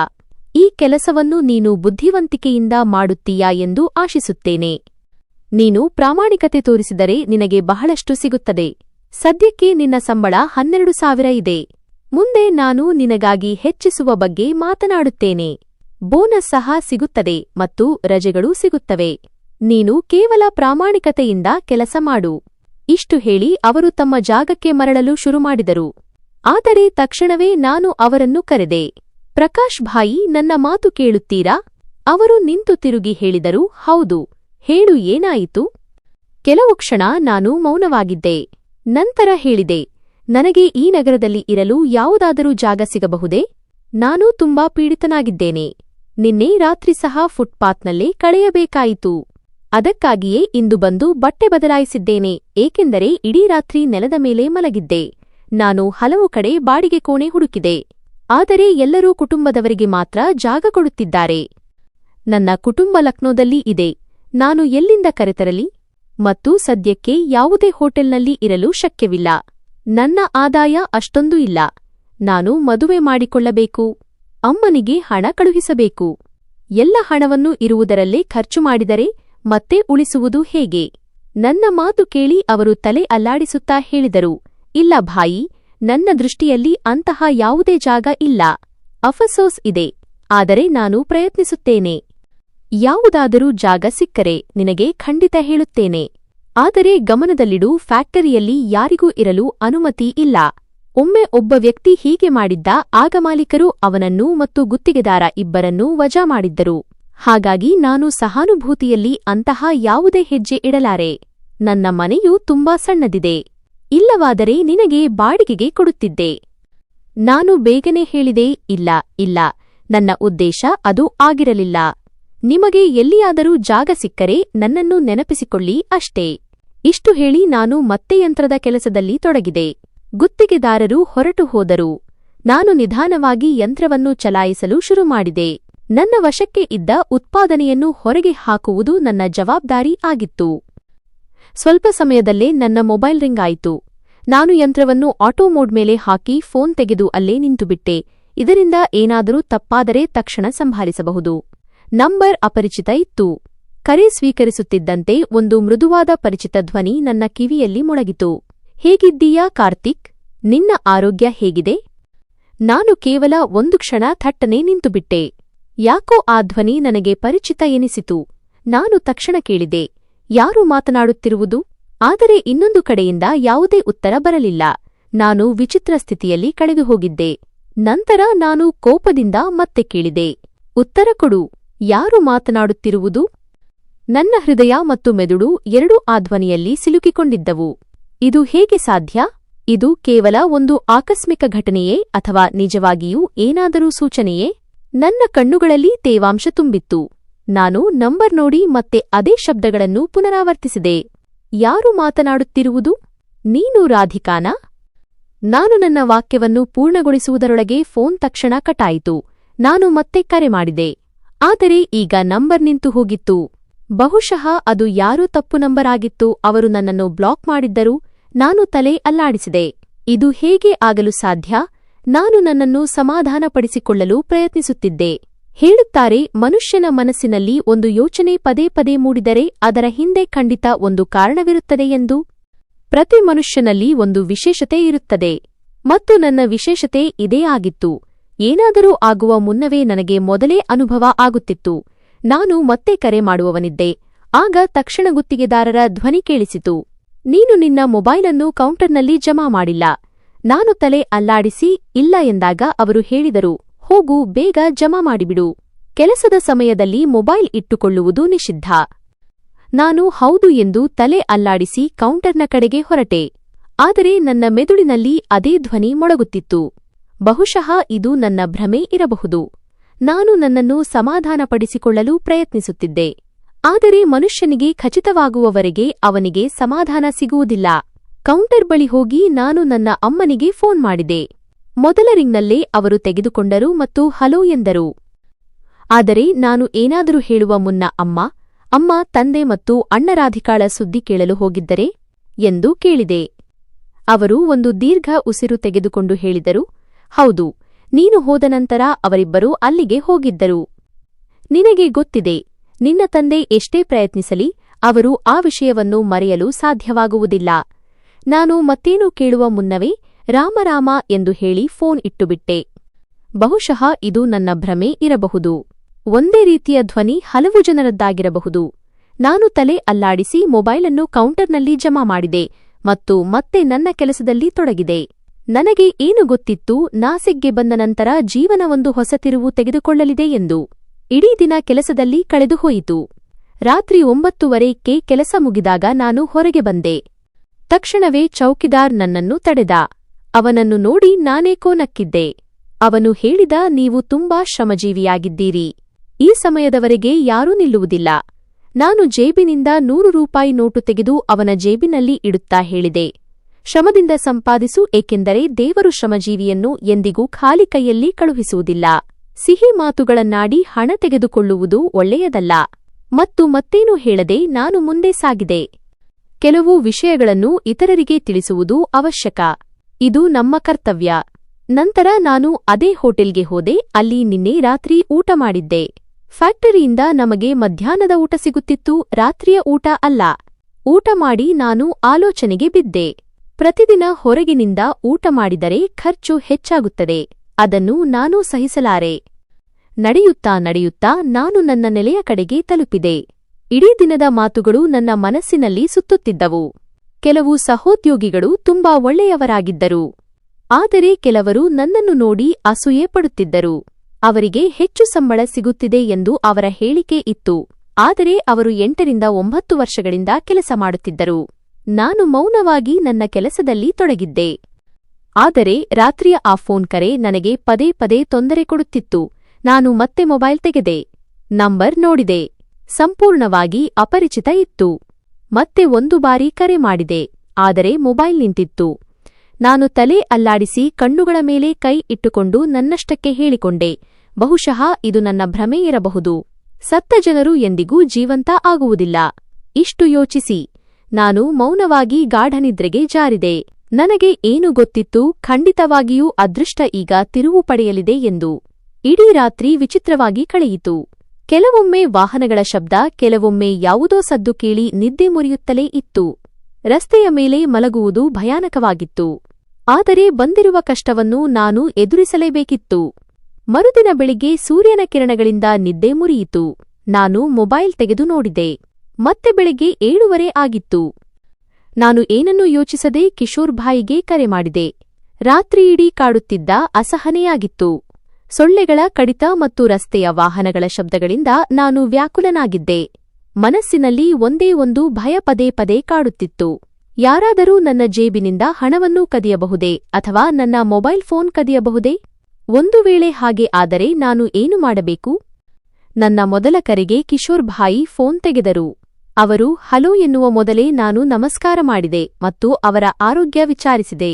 ಅವರ ಧ್ವನಿ ಭಾರವಾದದ್ದು ಮತ್ತು ಆಯಾಸಗೊಂಡಂತೆ ಇತ್ತು. ಅವರು ಹೇಳಿದರು, ನಾನು ನಿನಗೆ ಕರೆ ಮಾಡಬೇಕಿತ್ತು. ನಿಜ ಹೇಳಬೇಕೆಂದರೆ ನನ್ನ ಕಣ್ಣಿಗೆ ಒಂದು ಜಾಗ ಬಿದ್ದಿದೆ. ಇಂದು ಸಂಜೆ ನೀನು ನನ್ನನ್ನು ಭೇಟಿ ಮಾಡು. ನಾನು ನಿನಗೆ ಅದರ ಸಂಪೂರ್ಣ ಮಾಹಿತಿ ನೀಡುತ್ತೇನೆ. ನಾನು ಈಗಷ್ಟೇ ಎದ್ದಿದ್ದೇನೆ ಮತ್ತು ಅಂಗಡಿ ಸಹ ತೆರೆದಿದ್ದೇನೆ. ನಾನು ಸರಿ ಎಂದು ಹೇಳಿ ಫೋನ್ ಇಟ್ಟೆ ಮತ್ತು ಮನಸ್ಸಿನಲ್ಲೇ ನಿಶ್ಚಯ ಮಾಡಿದೆ. ಆ ಮನೆಯಲ್ಲಿ ನೀರು ಅಥವಾ ವಿದ್ಯುತ್ ಸೌಕರ್ಯ ಇರಲಿ ಇಲ್ಲದಿರಲಿ, ನಾನು ಅಲ್ಲಿಯೇ ಕಾಲ ಕಳೆಯುತ್ತೇನೆ. ಏಕೆಂದರೆ ನನಗೆ ಈಗ ಕೇವಲ ಒಂದು ನೆಲೆ ಬೇಕಾಗಿತ್ತು. ಮನೆಯಲ್ಲಿ ಎಲ್ಲರಿಗೂ ನನಗೆ ಮನೆ ಸಿಕ್ಕಿದೆ ಎಂದು ಹೇಳಿದ್ದೆ. ಆದರೆ ಒಳಗೊಳಗೆ ನನಗೆ ಗೊತ್ತಿತ್ತು ಅದು ಸತ್ಯವಾಗಿರಲಿಲ್ಲ ಎಂದು. ರಸ್ತೆಯ ಮೇಲೆ ನಡೆಯುವಾಗ ನನ್ನ ಹೃದಯದಲ್ಲಿ ಭಯ ಮತ್ತು ನಿರೀಕ್ಷೆ ಎರಡೂ ನಡೆಯುತ್ತಿದ್ದವು. ಹೋಟೆಲ್ ತಲುಪಿ ನಾನು ಕೈಮುಖ ತೊಳೆದೆ, ಉಪಾಹಾರ ಮಾಡಿದೆ ಮತ್ತು ತಕ್ಷಣ ನನ್ನ ಅಮ್ಮನಿಗೆ ಫೋನ್ ಮಾಡಿದೆ. ನಿನ್ನೆ ಎಷ್ಟು ಆತುರದಿಂದ ಅವರೊಂದಿಗೆ ಮಾತನಾಡಿದ್ದೆ. ಅವರು ಇಡೀ ದಿನ ತೊಂದರೆಗೆ ಒಳಗಾಗಿರುತ್ತಾರೆ ಎಂದು ನನಗೆ ಖಚಿತವಿತ್ತು. ನನ್ನ ಮೊದಲ ರಿಂಗ್ಗೆ ಅವರು ಕರೆ ಸ್ವೀಕರಿಸಿದರು ಮತ್ತು ನಾನು ಏನಾದರೂ ಹೇಳುವ ಮೊದಲೇ ಅವರು ಹೇಳಿದರು, ಹೇಗಿದ್ದೀಯಾ ಮಗನೇ? ಒಂದು ಕೆಲಸ ಮಾಡು, ನೀನು ಹಿಂತಿರುಗಿ ಬಾ. ನಿನ್ನ ಬಗ್ಗೆ ನನಗೆ ಒಳ್ಳೆಯದಾಗುತ್ತಿದೆ ಎಂದು ಅನಿಸುತ್ತಿಲ್ಲ. ಏನಾದರೂ ಕೆಟ್ಟದ್ದೂ ಆಗುವಂತೆ ಅನಿಸುತ್ತಿದೆ. ನನಗೆ ನಿನ್ನ ಬಗ್ಗೆ ಒಳ್ಳೆಯ ಕನಸು ಸಹ ಬಂದಿಲ್ಲ. ನಾನು ನಗುತ್ತಾ ಹೇಳಿದೆ, ಅಮ್ಮ ದಯವಿಟ್ಟು ನೀವು ನನಗೆ ಟೆನ್ಷನ್ ಕೊಡಲು ನಾನು ನಿಮಗೆ ಫೋನ್ ಮಾಡಿಲ್ಲ. ಕೇವಲ ನಿಮ್ಮೊಂದಿಗೆ ಸ್ವಲ್ಪ ನೆಮ್ಮದಿಯ ಮಾತುಗಳನ್ನು ಮಾತನಾಡಲು ಬಯಸಿದ್ದೆ. ನಿಮ್ಮ ಆರೋಗ್ಯ ವಿಚಾರಿಸಬೇಕಿತ್ತು. ನೀವು ಸರಿಯಾಗಿದ್ದೀರಲ್ಲವೇ? ಮನೆಯಲ್ಲಿ ಎಲ್ಲವೂ ಸರಿಯಾಗಿದೆಯೇ? ಅಮ್ಮ ಉತ್ತರಿಸಿದರು, ಹೌದು, ಇಲ್ಲಿ ಎಲ್ಲವೂ ಸರಿಯಾಗಿದೆ. ಆದರೆ ನನಗೆ ನಿನ್ನ ಬಗ್ಗೆ ತುಂಬಾ ಚಿಂತೆ ಕಾಡುತ್ತಿದೆ. ನನ್ನ ಮನಸ್ಸು ಹೇಳುತ್ತಿದೆ, ನನ್ನ ಮಗ ಸರಿಯಾಗಿಲ್ಲ ಎಂದು. ಏನಾದರೂ ವಿಷಯವಿದ್ದರೆ ನನಗೆ ಹೇಳಿಬಿಡು. ನಾನು ಹೇಗಾದರೂ ಒಂದು ಪರಿಹಾರ ಕಂಡುಕೊಳ್ಳುತ್ತೇನೆ. ನೀನು ಸರಿಯಾದ ಮನೆಯಲ್ಲಿ ಇರುತ್ತಿದ್ದೀಯಾ ಅಲ್ಲವೇ? ಏಕೆಂದರೆ ನನಗೆ ನಿನ್ನ ಬಗ್ಗೆ ಒಳ್ಳೆಯ ಕನಸು ಬಂದಿಲ್ಲ. ನಾನು ತಕ್ಷಣ ಹೇಳಿದೆ, ಹೌದು ಅಮ್ಮ, ಎಲ್ಲವೂ ಸರಿಯಾಗಿದೆ. ನಿಮಗೆ ಗೊತ್ತಿದೆ, ಚೌಕಿದಾರ್ ಮತ್ತು ಗುತ್ತಿಗೆದಾರ ಎಲ್ಲರೊಂದಿಗೆ ನನ್ನ ಒಳ್ಳೆಯ ಪರಿಚಯ ಆಗಿದೆ ಮತ್ತು ಕೆಲವು ಕಾರ್ಮಿಕರೊಂದಿಗೆ ಸಹ ಸ್ನೇಹ ಆಗಿದೆ. ಮತ್ತು ಹೌದು, ಕಿಶೋರ್ ಭಾಯಿ ಸಹ ಇಲ್ಲಿಯೇ ವ್ಯಾಪಾರ ಮಾಡುತ್ತಿದ್ದಾರೆ. ಅವರಿಂದಲೂ ಭೇಟಿ ಆಗಿದೆ. ನಾವಿಬ್ಬರೂ ಈಗ ನಿರಂತರ ಸಂಪರ್ಕದಲ್ಲಿ ಇದ್ದೇವೆ. ಇದನ್ನು ಕೇಳಿ ಅಮ್ಮ ಸ್ವಲ್ಪ ಶಾಂತವಾದರು ಮತ್ತು ಬೇರೆ ಬೇರೆ ವಿಷಯಗಳ ಬಗ್ಗೆ ಮಾತನಾಡಲು ಶುರುಮಾಡಿದರು. ಸುಮಾರು 15 ನಿಮಿಷಗಳ ಕಾಲ ನಾವಿಬ್ಬರೂ ಮಾತುಕತೆ ನಡೆಸಿದೆವು. ನಂತರ ನನಗೆ ಕೆಲಸಕ್ಕೆ ತಡವಾಗುತ್ತಿತ್ತು. ಹಾಗಾಗಿ ನಾನು ಹೊರಟೆ. ಫ್ಯಾಕ್ಟರಿ ತಲುಪಿದಾಗ ಇಂದು ನನಗೆ 5 ನಿಮಿಷ ತಡವಾಗಿತ್ತು.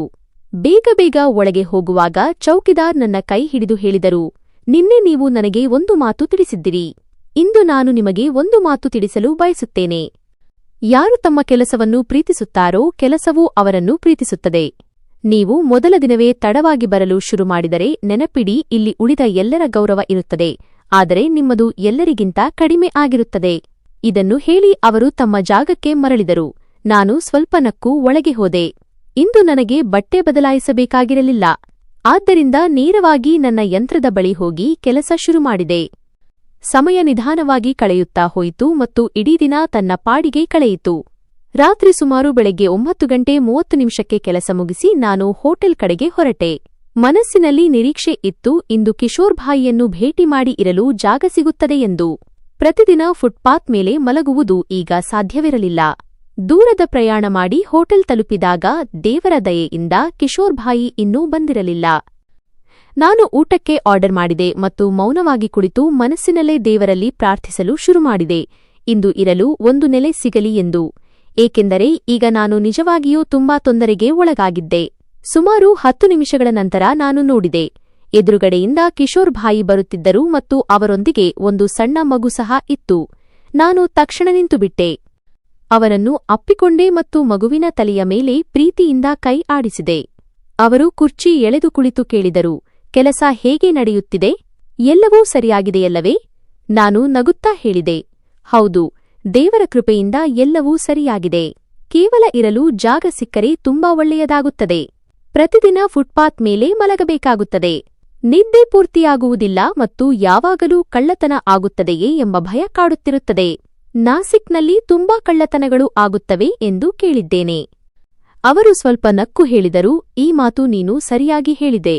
ಮೊದಲ ದಿನವೇ ನನ್ನ ಮೊಬೈಲ್ ಮತ್ತು ಪರ್ಸ್ ಕಳ್ಳತನ ಆಗಿತ್ತು. ದೇವರ ಕೃಪೆಯಿಂದ ಅಂಗಡಿಯಲ್ಲಿ ಮತ್ತೊಂದು ಫೋನ್ ಮತ್ತು ಹಣ ಇತ್ತು. ಇಲ್ಲವಾದರೆ ತುಂಬಾ ಕಷ್ಟ ಆಗುತ್ತಿತ್ತು. ಅವರ ಮಾತುಗಳನ್ನು ಕೇಳಿ ನಾನು ದುಃಖದಿಂದ ತಲೆ ಅಲ್ಲಾಡಿಸಿದೆ. ನಂತರ ಅವರು ಹೇಳಿದರು, ನಾನು ನಿನಗಾಗಿ ಜಾಗದ ವ್ಯವಸ್ಥೆ ಮಾಡಿದ್ದೇನೆ, ಆದರೆ ಒಂದು ದೊಡ್ಡ ಅಡಚಣೆ ಇದೆ. ನಾನು ತಕ್ಷಣ ಹೇಳಿದೆ, ಎಷ್ಟೇ ದೊಡ್ಡ ಸಮಸ್ಯೆ ಇರಲಿ ಹೇಳಿ ಕಿಶೋರ್ ಭಾಯಿ, ನನಗೆ ಎಲ್ಲಾ ರೀತಿಯಲ್ಲಿ ಸಮ್ಮತವಾಗಿದೆ. ನೀರು, ವಿದ್ಯುತ್ ಅಥವಾ ಗ್ಯಾಸ್ ತೊಂದರೆ ಇರಲಿ, ನಾನು ಎಲ್ಲಾ ರೀತಿಯ ತೊಂದರೆಗಳನ್ನು ಸಹಿಸಲು ಸಿದ್ಧನಿದ್ದೇನೆ. ಕೇವಲ ನನಗೆ ಇರಲು ಜಾಗ ಕೊಡಿ. ನನ್ನ ಮಾತು ಕೇಳಿ ಕಿಶೋರ್ ಭಾಯಿ ಸ್ವಲ್ಪ ಸಮಯ ಮೌನವಾಗಿದ್ದರು. ನಂತರ ನನ್ನನ್ನು ನೋಡುತ್ತಾ ಹೇಳಿದರು, ಮನುಷ್ಯನು ಪರಿಸ್ಥಿತಿಗಳಿಂದ ತುಂಬಾ ಬಲವಂತನಾಗಿ ಇರುತ್ತಾನೆ. ನಿನ್ನ ಪರಿಸ್ಥಿತಿ ನಿಜಕ್ಕೂ ತುಂಬಾ ಕೆಟ್ಟದಾಗಿದೆ. ಆದರೆ ನೋಡು, ಪ್ರತಿ ವಿಷಯದ ಮೇಲೆ ಯೋಚಿಸಿ ನಿನ್ನ ಜೀವನದ ಹೊಸ ಆರಂಭ ಮಾಡು. ನಿನಗಾಗಿ ಯಾವ ಜಾಗವನ್ನು ನಿರ್ಧರಿಸಲಾಗಿದೆ, ಅದು ಒಂದು ವಿಧವೇ ಮಹಿಳೆಯ ಮನೆ. ಆದರೆ ಜನರು ಹೇಳುತ್ತಾರೆ, ಆ ಮಹಿಳೆಯ ಬಗ್ಗೆ ಮಾತುಗಳು ಒಳ್ಳೆಯದಾಗಿಲ್ಲ. ಆಕೆ ಯಾರನ್ನೋ ಕೊಲೆ ಮಾಡಿದ್ದಳು ಮತ್ತು ತನ್ನ ಗಂಡನನ್ನು ಬಿಟ್ಟು ಎಲ್ಲೋ ಓಡಿಹೋಗಿದ್ದಳು ಎಂದು ಹೇಳಲಾಗುತ್ತದೆ. ಈಗ ಅವಳ ಮೇಲೆ ಯಾವುದೇ ಗಂಡಸಿನ ನೆರಳು ಇಲ್ಲ. ಹಲವು ಬಾರಿ ಅವಳು ತನ್ನ ಮನೆಯನ್ನು ಬಾಡಿಗೆಗೆ ಕೊಡಲು ಪ್ರಯತ್ನಿಸಿದ್ದಾಳೆ. ಆದರೆ ಅಲ್ಲಿ ಯಾರೂ ಇರಲು ಬಯಸುವುದಿಲ್ಲ. ಆಕೆ ಬಹಳ ಅನಿವಾರ್ಯತೆಯಲ್ಲಿ ಇದ್ದಾಳೆ. ಆದರೆ ಜನರು ಅವಳನ್ನು ನೋಡಿ ಹೆದರುತ್ತಾರೆ. ತಮ್ಮ ಪ್ರಾಣಕ್ಕೆ ಅಪಾಯ ಎಂದು ತಿಳಿದುಕೊಳ್ಳುತ್ತಾರೆ. ಇಂತಹ ಮಹಿಳೆಯರಿಂದ ಎಲ್ಲರೂ ದೂರ ಇರುತ್ತಾರೆ. ಮೇಲಾಗಿ ಅವಳ ಮನೆಯಲ್ಲಿ ಯಾವುದೇ ಗಂಡಸೂ ಇಲ್ಲ. ಈಗ ನೀನೇ ನಿರ್ಧಾರ ಮಾಡು. ನಿನಗೆ ಇದರಲ್ಲಿ ಯಾವುದೇ ತೊಂದರೆ ಇಲ್ಲವಾದರೆ ನಾನು ನಿನ್ನ ಮಾತನ್ನು ಅವಳೊಂದಿಗೆ ಮಾತನಾಡಿಸುತ್ತೇನೆ. ತಿಂಗಳ ಬಾಡಿಗೆ 3,000 ಇರುತ್ತದೆ. ಒಂದು ಕೊಠಡಿ, ಸ್ನಾನದ ಕೋಣೆ, ಒಂದು ಸಣ್ಣ ಅಡುಗೆಮನೆ ಮತ್ತು ಒಂದು ಸಣ್ಣ ಜಗುಲಿ. ನಿನಗೆ ಅಲ್ಲಿ ಪಾಠ ಹೇಳಲು ವಿದ್ಯಾರ್ಥಿಗಳು ಸಿಗಬಹುದು. ಕೇವಲ ಬಾಡಿಗೆಯನ್ನು ಸಮಯಕ್ಕೆ ಸರಿಯಾಗಿ ಆ ಮಹಿಳೆಗೆ ಕೊಡಬೇಕಾಗುತ್ತದೆ. ಕಿಶೋರ್ ಭಾಯಿ ಮಾತು ಕೇಳಿ ನಾನು ಕೆಲವು ಸಮಯದವರೆಗೆ ಸ್ತಬ್ಧನಾದೆ. ಈ ನಗರ ನನಗೆ ಹೊಸದು. ಇಲ್ಲಿನ ಜನರು ಸಹ ಅಪರಿಚಿತರು. ಒಂದು ವೇಳೆ ಆ ಮಹಿಳೆ ನನ್ನನ್ನು ಯಾವುದಾದರೂ ಸಮಸ್ಯೆಗೆ ಸಿಲುಕಿಸಿದರೆ ನಾನು ಏನು ಮಾಡಲಿ? ಸ್ವಲ್ಪ ಯೋಚಿಸಿದ ನಂತರ ನಾನು ಅವರ ಕಡೆಗೆ ನೋಡಿದೆ ಮತ್ತು ಹೇಳಿದೆ, ಸರಿ, ಹಾಗಾದರೆ ನನ್ನ ಪಾಲಿಗೆ ಬರಬೇಕಾದ ಪ್ರತಿ ಪರೀಕ್ಷೆಯೂ ಬಂದೇ ಬರುತ್ತದೆ. ನೀವು ಆ ಮಹಿಳೆಗೆ ನನ್ನ ಕಡೆಯಿಂದ ಹೌದು ಎಂದು ಹೇಳಿಬಿಡಿ. ನಾನು ಬಾಡಿಗೆ ಮನೆ ತೆಗೆದುಕೊಳ್ಳಲು ಸಿದ್ಧನಿದ್ದೇನೆ. ಈಗ ನನ್ನಿಂದ ರಸ್ತೆಯ ಮೇಲೆ ಮಲಗಲು ಸಾಧ್ಯವಿಲ್ಲ. ನನ್ನ ಎಲ್ಲಾ ಸಾಮಾನು ಫ್ಯಾಕ್ಟರಿಯಲ್ಲಿ ಇಟ್ಟಿದೆ. ನನ್ನ ಹಣ ಮತ್ತು ಮೊಬೈಲ್ ಎಲ್ಲಾ ಸಮಯದಲ್ಲೂ ಜೇಬಿನಲ್ಲಿ ಇರುತ್ತವೆ. ತುಂಬಾ ತೊಂದರೆ ಆಗುತ್ತಿದೆ. ಮನೆಯಲ್ಲಿ ಸಹ ನಾನು ಸುಳ್ಳು ಹೇಳಿದ್ದೇನೆ, ನಾನು ಬಾಡಿಗೆ ಮನೆ ತೆಗೆದುಕೊಂಡಿದ್ದೇನೆ ಎಂದು. ಅಮ್ಮ ಹಲವು ಬಾರಿ ವಿಡಿಯೋ ಕಾಲ್ ಮೇಲೆ ಮನೆ ತೋರಿಸಲು ಒತ್ತಾಯ ಮಾಡಿದ್ದಾರೆ. ಈಗ ನಾನು ಏನು ಮಾಡಲಿ? ಆ ಮಹಿಳೆಯೊಂದಿಗೆ ನನಗೆ ಏನು ಸಂಬಂಧವಿರಬೇಕು? ನಾವು ಕೇವಲ ಒಂದು ಸಣ್ಣ ಒಪ್ಪಂದ ಮಾಡಿಕೊಳ್ಳುತ್ತೇವೆ. ಅದರಲ್ಲಿ ನಾನು ಅವಳಿಗೆ ಬಾಡಿಗೆ ಕೊಡುತ್ತೇನೆ ಮತ್ತು ನನ್ನ ಇಚ್ಛೆಯಂತೆ ಇರುತ್ತೇನೆ. ಅವಳೊಂದಿಗೆ ನನಗೆ ಯಾವುದೇ ಸಂಬಂಧವಿರುವುದಿಲ್ಲ ಎಂದು ಬರೆದಿರುತ್ತೇನೆ. ಕಿಶೋರ್ ಭಾಯಿ ಹೇಳಿದರು, ಹೌದು. ಹಾಗೆ ನೋಡಿದರೆ ಆ ನಿರಾಶ್ರಿತೆಯನ್ನು ವಿನಾಕಾರಣ ಬದನಾಮು ಮಾಡಲಾಗಿದೆ. ಅವಳೇ ಹೇಳುತ್ತಾಳೆ ನಾನು ಯಾವುದೇ ಕೊಲೆ ಮಾಡಿಲ್ಲ ಎಂದು. ಅವಳ ಕೇಸ್ ಇನ್ನೂ ನಡೆಯುತ್ತಿದೆ. ಅಪರಾಧ ಸಾಬೀತಾದಾಗ ಮಾತ್ರ ಅಸಲಿ ಅಪರಾಧಿ ಯಾರು ಎಂದು ಗೊತ್ತಾಗುತ್ತದೆ. ಸದ್ಯಕ್ಕೆ ಅವಳು ಎಲ್ಲವನ್ನೂ ನಿಲ್ಲಿಸಿಬಿಟ್ಟಿದ್ದಾಳೆ. ಅವರ ಮಾತುಗಳನ್ನು ಕೇಳಿ ನಾನು ತಕ್ಷಣ ಹೇಳಿದೆ, ಹಾಗಾದರೆ ಈಗಲೇ ಅಲ್ಲಿಗೆ ಹೋಗೋಣ. ಬೆಳಿಗ್ಗೆ ನಾನು ಫ್ಯಾಕ್ಟರಿಯಿಂದ ಸಾಮಾನು ತೆಗೆದುಕೊಳ್ಳುತ್ತೇನೆ. ಹಣ ಇತ್ಯಾದಿಗಳನ್ನು ನೋಡಿ ನಾನು ಹೇಳಿದೆ, ನಾನು ರಾತ್ರಿ ಇಲ್ಲೇ ಕಳೆಯುತ್ತೇನೆ. ನನ್ನ ಮಾತು ಕೇಳಿ ಅವರು ಹೇಳಿದರು, ಈಗ ಬೇಡ, ನೀನು ಹಗಲಿನಲ್ಲಿ ಅಲ್ಲಿಗೆ ಹೋಗಬೇಕು. ರಾತ್ರಿಯ ಹೊತ್ತಿನಲ್ಲಿ ನಿನಗೆ ಮನೆ ಕೊಡುವುದಿಲ್ಲ. ತುಂಬಾ ಒಣಗಿದ ಅಡಿದಳ ಮಹಿಳೆ. ಈ ಬಾರಿ ಅವಳ ಮೇಲೆ ಕೇವಲ ಆರೋಪ ಇದೆ. ಇಲ್ಲವಾದರೆ ಆ ಮಹಿಳೆ ತುಂಬಾ ಉನ್ನತ ಚಾರಿತ್ರ್ಯದವಳು. ಇಡೀ ಮೊಹಲ್ಲಾ ಹೇಳುತ್ತದೆ, ಅವಳಂತಹ ಸಚ್ಚಾರಿತ್ರ್ಯದ ಮಹಿಳೆ ಬೇರೆಲ್ಲೂ ಕಂಡಿಲ್ಲ ಎಂದು. ಯಾವಾಗಲೂ ತಲೆ ಮುಚ್ಚಿಕೊಂಡಿರುತ್ತಾಳೆ. ಯಾವುದೇ ಅನ್ಯ ಪುರುಷನ ಮುಂದೆ ಎಂದಿಗೂ ಬರುವುದಿಲ್ಲ. ಕೇವಲ ಅನಿವಾರ್ಯತೆಯಿಂದ ನಿನಗೆ ತನ್ನ ಮನೆಯಲ್ಲಿ ಜಾಗ ಕೊಡುತ್ತಿದ್ದಾಳೆ. ಇಲ್ಲವಾದರೆ ಅವಳು ಸಹ ಯಾವುದೇ ಕುಟುಂಬಕ್ಕೆ ಕೊಡಲು ಬಯಸಿದ್ದಳು. ಅವರ ಮಾತು ಕೇಳಿ ನಾನು ಮೌನನಾದೆ. ವಿಧಿಯ ವೇಗ ಎಂದಿಗೂ ನಿಂತಿಲ್ಲ ಮತ್ತು ಎಂದಿಗೂ ನಿಲ್ಲುವುದಿಲ್ಲ. ಇಡೀ ರಾತ್ರಿ ಹೇಗೋ ಕಳೆದಿದೆ. ಮರುದಿನ ಬೆಳಿಗ್ಗೆ ಹೊಸ ನಿರೀಕ್ಷೆಗಳೊಂದಿಗೆ ಬೆಳಗಾಯಿತು. ನಾನು ಆ ವಿಧವೆ ಮಹಿಳೆಯ ಮನೆಗೆ ಹೋಗಲು ಬಯಸಿದ್ದೆ. ಆದರೆ ಕಿಶೋರ್ ಭಾಯಿ ನನಗೆ ಫೋನ್ ಮಾಡಿ ಮಾತನಾಡಿದ್ದರು, ಮಧ್ಯಾಹ್ನ 1 ಗಂಟೆಗೆ ಊಟದ ಸಮಯಕ್ಕೆ ಬಾ, ಅವಳು ನಿನ್ನನ್ನು ಭೇಟಿ ಮಾಡುತ್ತಾಳೆ. ನಾನು ಫ್ಯಾಕ್ಟರಿಗೆ ಹೋದೆ ಮತ್ತು ಸುಮಾರು ಮಧ್ಯರಾತ್ರಿ 1 ಗಂಟೆಗೆ ಗುತ್ತಿಗೆದಾರ ಬಂದಾಗ ನಾನು ನನ್ನ ಅರ್ಜಿ ಹಿಡಿದು ಅವರ ಮುಂದೆ ಹಾಜರಾದೆ.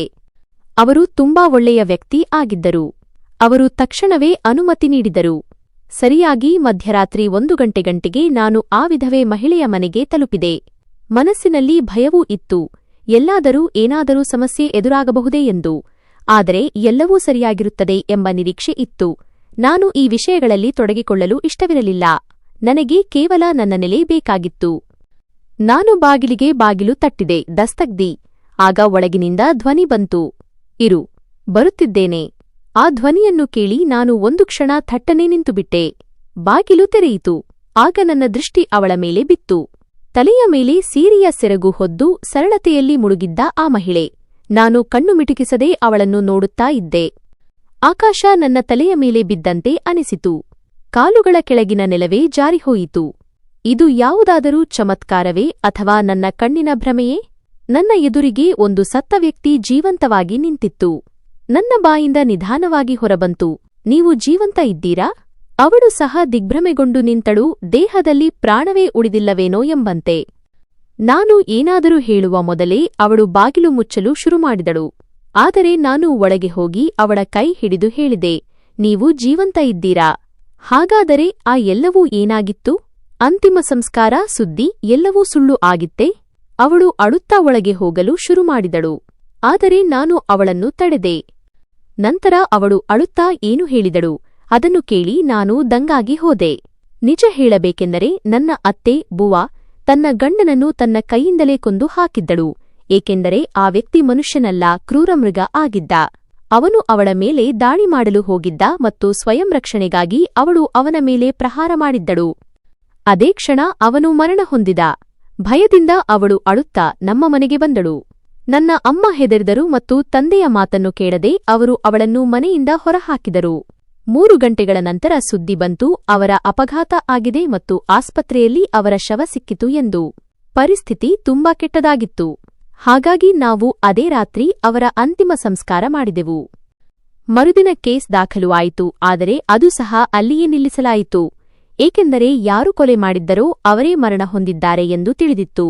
ಅತ್ತೆ ಹೇಳಿದರು, ನಿನ್ನ ಅಮ್ಮ ನನ್ನನ್ನು ಮನೆಯಿಂದ ಹೊರಹಾಕಿದಾಗ ಅದೇ ಸಮಯದಲ್ಲಿ ನನ್ನ ತಮ್ಮ, ನಿನ್ನ ತಂದೆ, ನನ್ನ ಒಬ್ಬ ಸ್ನೇಹಿತನನ್ನು ನನ್ನ ಬಳಿಗೆ ಕಳುಹಿಸಿದರು.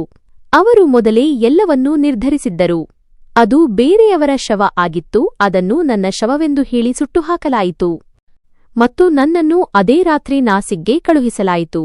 ನನಗೆ ನೆನಪಿದೆ, ನಾನು ತಂದೆಯವರಿಗೆ ನಾಸಿಕ್ಗೆ ಹೋಗುವ ಬಗ್ಗೆ ಮಾತನಾಡಿದಾಗ ಅವರು ತುಂಬಾ ಕೋಪಗೊಂಡಿದ್ದರು. ನೀನು ಅಲ್ಲಿಗೆ ಹೋಗುವುದಿಲ್ಲ, ಯಾವುದೇ ಅಗತ್ಯವಿಲ್ಲ, ಅಲ್ಲಿನ ಪರಿಸರ ನಿನಗೆ ಸರಿಯಿಲ್ಲ ಎಂದು ಹೇಳಿದ್ದರು. ಆದರೆ ಆ ಸಮಯದಲ್ಲಿ ನಾನು ನನ್ನ ಹಠಕ್ಕೆ ಅಂಟಿಕೊಂಡಿದ್ದೆ. ಯಾಕೋ ನನಗೆ ಅನಿಸಿತು, ಅಲ್ಲಿಗೆ ಹೋದರೆ ಮಾತ್ರ ಕೆಲವು ಸತ್ಯಗಳನ್ನು ಅರ್ಥಮಾಡಿಕೊಳ್ಳಲು ಸಾಧ್ಯವಾಗುತ್ತದೆ ಎಂದು. ಮತ್ತು ನಿಜವಾಗಿಯೂ ನಾನು ಅಲ್ಲಿಗೆ ತಲುಪಿದಾಗ ನನ್ನ ಮುಂದೆ ಏನು ಬಂತೋ ಅದು ನನ್ನ ಕಾಲುಗಳ ಕೆಳಗಿನ ನೆಲವನ್ನೇ ಜಗ್ಗಿತು. ನಾನು ಅವರನ್ನು ಗಟ್ಟಿಯಾಗಿ ಅಪ್ಪಿಕೊಂಡೆ ಮತ್ತು ನಾವಿಬ್ಬರೂ ಬಿಕ್ಕಿ ಅತ್ತೆವು. ಅವರು ತಪ್ಪು ಮಾಡಿದ್ದರು. ಆದರೆ ಆ ತಪ್ಪಿನ ಹಿಂದೆ ಒಂದು ಅನಿವಾರ್ಯತೆಯ ಗೋಡೆ ಇತ್ತು. ಸ್ವಯಂ ರಕ್ಷಣೆಗಾಗಿ ಯಾರಾದರೂ ಪ್ರಾಣ ತೆಗೆಯುವುದು ಪಾಪ. ಆದರೆ ಪರಿಸ್ಥಿತಿಗಳು ಮನುಷ್ಯನನ್ನು ಒಂದು ಮೂಲೆಯಲ್ಲಿ ತಳ್ಳಿದಾಗ ಹಲವು ಬಾರಿ ಒಳ್ಳೆಯದು ಮತ್ತು ಕೆಟ್ಟದ್ದರ ನಡುವಿನ ಗೆರೆ ಮಸುಕಾಗುತ್ತದೆ. ಆದರೂ ಒಂದು ವಿಷಯವನ್ನು ನಾನು ಆ ದಿನ ಅರ್ಥಮಾಡಿಕೊಂಡೆ, ಸಾವು ಬರೆದಾಗ ಮಾತ್ರ ಬರುತ್ತದೆ. ಅದನ್ನು ಯಾರೂ ಮೊದಲು ಓಡಿಹೋಗಲು ಸಾಧ್ಯವಿಲ್ಲ ಅಥವಾ ನಂತರ ತಡೆಯಲು ಸಾಧ್ಯವಿಲ್ಲ. ಆ ಘಟನೆಯ ನಂತರ ನಾನು ಅತ್ತೆಯ ಬಳಿ ಇರಲು ಶುರುಮಾಡಿದೆ. ತಂದೆಯವರಿಂದ ದೂರವಾಗಿ ನಾನು ಅವರಿಗೆ ತಿಳಿಸಿದೆ, ಈಗ ನಾನು ನಿಮ್ಮ ಬಳಿ ಇರುವುದಿಲ್ಲ. ಅವರು ತುಂಬಾ ಬೇಡಿಕೊಂಡರು, ನೀನು ಚಿಂತೆ ಮಾಡಬೇಡ, ನಾನು ನಿನ್ನ ಖರ್ಚುಗಳಿಗೆ ಹಣ ಕಳುಹಿಸುತ್ತೇನೆ ಎಂದು ಹೇಳಿದರು. ಆದರೆ ನಾನು ಅವರ ಮಾತು ಕೇಳಲಿಲ್ಲ. ನಾನು ಅಲ್ಲಿ ಒಂದು ಬಾಡಿಗೆದಾರನಂತೆ ಇರಲು ಶುರುಮಾಡಿದೆ. ನಿಧಾನವಾಗಿ ಅಲ್ಲಿ ಕೆಲಸ ಮಾಡುತ್ತಾ 3 ವರ್ಷಗಳು ಕಳೆದುಹೋಯಿತು. ಈಗ ಜೀವನ ಸ್ವಲ್ಪ ಹಾದಿಗೆ ಬಂದಿತ್ತು. ಅಮ್ಮ ನನಗೆ ಮದುವೆ ಮಾಡಿಸಲು ಬಯಸಿದ್ದರು. ಆದರೆ ನಾನು ಸ್ಪಷ್ಟವಾಗಿ ಹೇಳಿದೆ, ನಾನು ನಾಸಿಕ್ನಲ್ಲಿಯೇ ಇರುತ್ತೇನೆ. ಅಮ್ಮ, ಇದೇ ನನ್ನ ಜಗತ್ತು. ನಾವು 3 ಸಹೋದರ ಸಹೋದರಿಯರಿದ್ದೇವೆ. ಒಬ್ಬರು ಅಮ್ಮ ತಂದೆಯವರ ಬಳಿ ಮತ್ತು ಇನ್ನೊಬ್ಬರು ಅತ್ತೆಯೊಂದಿಗೆ. ಎಲ್ಲರೂ ತಮ್ಮ ತಮ್ಮ ಜವಾಬ್ದಾರಿಗಳನ್ನು ನಿಭಾಯಿಸುತ್ತಿದ್ದೇವೆ. ಜೀವನ ನನಗೆ ಕಲಿಸಿದೆ, ಸಂಬಂಧಗಳ ನಿಜವಾದ ಬೆಲೆಯನ್ನು ಸಮಯದ ಬಿರುಗಾಳಿಗಳನ್ನು ದಾಟಿ ಬಂದವನು ಮಾತ್ರ ಅರ್ಥಮಾಡಿಕೊಳ್ಳುತ್ತಾನೆ.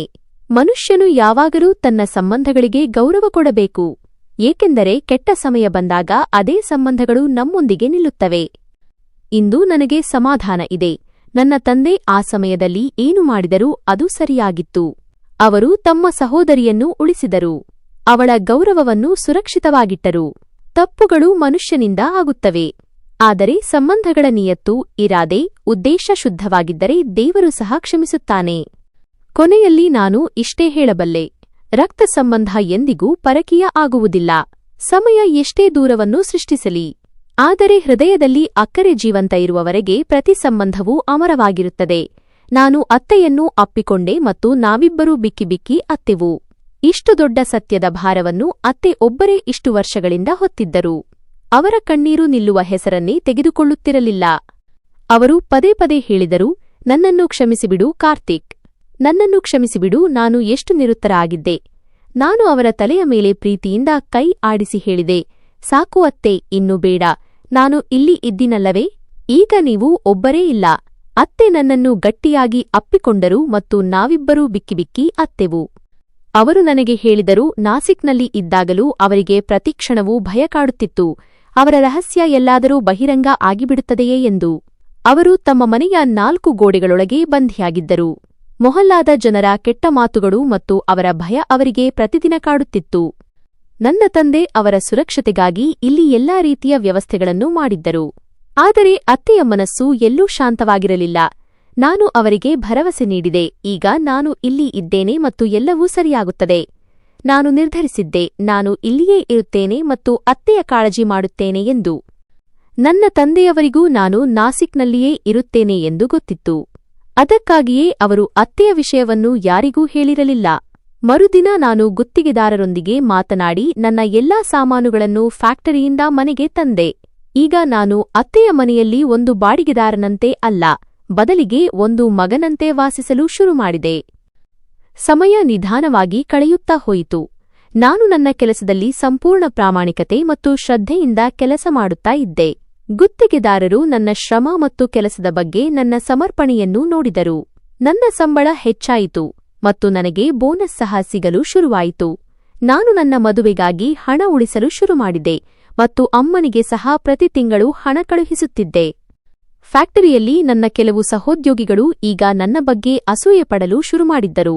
ನನಗೆ ತುಂಬಾ ಬೇಗ ಬಡ್ತಿ ಸಿಗುತ್ತಿದೆ ಎಂದು ಅವರ ಹೇಳಿಕೆ ಇತ್ತು. ನಾನು ಅವರ ಮಾತುಗಳಿಗೆ ಗಮನ ಕೊಡಲಿಲ್ಲ ಮತ್ತು ಕೇವಲ ನನ್ನ ಕೆಲಸದ ಮೇಲೆ ಗಮನ ಇಟ್ಟೆ. ಒಂದು ದಿನ ಗುತ್ತಿಗೆದಾರರು ನನ್ನ ಬಳಿ ಬಂದು ಹೇಳಿದರು, ಕಾರ್ತಿಕ್, ನಿನ್ನ ಕೆಲಸದಿಂದ ನಾನು ತುಂಬಾ ಪ್ರಭಾವಿತನಾಗಿದ್ದೇನೆ. ಮಾಲೀಕರು ನಿನ್ನನ್ನು ಸೂಪರ್ವೈಸರ್ ಹುದ್ದೆಗೆ ಪದೋನ್ನತಿ ಮಾಡಲು ನಿರ್ಧರಿಸಿದ್ದಾರೆ. ನಿನ್ನ ಸಂಬಳವನ್ನು 2 ಪಟ್ಟು ಹೆಚ್ಚಿಸಲಾಗುತ್ತದೆ. ಇದನ್ನು ಕೇಳಿ ನಾನು ಆಶ್ಚರ್ಯ ಮತ್ತು ಸಂತೋಷದಿಂದ ಇದ್ದೆ. ನಾನು ಗುತ್ತಿಗೆದಾರರಿಗೆ ಧನ್ಯವಾದ ಹೇಳಿದೆ ಮತ್ತು ಪ್ರಾಮಾಣಿಕತೆಯಿಂದ ಮಾಡಿದ ಕೆಲಸ ಯಾವಾಗಲೂ ಫಲ ನೀಡುತ್ತದೆ ಎಂದು ಅರ್ಥಮಾಡಿಕೊಂಡೆ. 3 ವರ್ಷಗಳು ಕಳೆದು ಹೋಗಿದ್ದವು.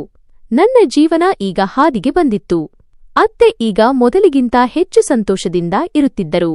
ಮೊಹಲ್ಲಾದ ಜನರು ಸಹ ನಿಧಾನವಾಗಿ ಅತ್ತೆಯ ಬಗ್ಗೆ ತಮ್ಮ ನಿಲುವನ್ನು ಬದಲಾಯಿಸಲು ಶುರುಮಾಡಿದ್ದರು. ನನ್ನ ಮನೆಯಲ್ಲಿ ಇರುವುದರಿಂದ ಅವರಿಗೂ ಸ್ವಲ್ಪ ಆಧಾರ ಸಿಕ್ಕಿತ್ತು. ಒಂದು ದಿನ ಅಮ್ಮ ನನಗೆ ಫೋನ್ ಮಾಡಿ ಹೇಳಿದರು, ಮಗನೇ, ಈಗ ಸಾಕು. ನೀನು 3 ವರ್ಷಗಳಿಂದ ನಾಸಿಕ್ನಲ್ಲಿ ಇದ್ದೀಯಾ. ಈಗ ಹಿಂತಿರುಗಿ ಬಾ ಮತ್ತು ಮದುವೆ ಮಾಡಿಕೋ. ನಾನು ನಗುತ್ತಾ ಹೇಳಿದೆ, ಅಮ್ಮ, ನಾನು ನಾಸಿಕ್ನಲ್ಲಿಯೇ ಇರುತ್ತೇನೆ. ಇದೇ ನನ್ನ ಜಗತ್ತು. ನಾನು ಅತ್ತೆಯನ್ನು ಒಬ್ಬಂಟಿಯಾಗಿ ಬಿಡಲಾರೆ. ಮದುವೆಯ ವಿಷಯಕ್ಕೆ ಬಂದರೆ ನಾನು ನಾಸಿಕ್ನಲ್ಲಿ ಸಂತೋಷದಿಂದ ಇರಲು ಸಾಧ್ಯವಾಗುವಂತಹ ಹುಡುಗಿಯನ್ನು ಮದುವೆಯಾಗುತ್ತೇನೆ. ಅಮ್ಮ ಸ್ವಲ್ಪ ಸಮಯ ಶಾಂತವಾಗಿದ್ದರು. ನಂತರ ಹೇಳಿದರು, ನೀನು ಸಂಬಂಧಗಳ ಬೆಲೆಯನ್ನು ನಿಜವಾದ ಅರ್ಥದಲ್ಲಿ ಅರ್ಥಮಾಡಿಕೊಂಡಿದ್ದೀಯಾ. ನಿನ್ನ ತಂದೆ ಏನು ಮಾಡಿದರೂ ಅದು ಸರಿಯಾಗಿತ್ತು. ಅವರು ತಮ್ಮ ಸಹೋದರಿಯನ್ನು ಉಳಿಸಿದರು ಮತ್ತು ನೀನು ಇಂದು ನಿನ್ನ ಅತ್ತೆಗೆ ಆಧಾರ ಕೊಡುತ್ತಿದ್ದೀಯಾ. ನನಗೆ ನಿನ್ನ ಬಗ್ಗೆ ಗರ್ವ ಇದೆ.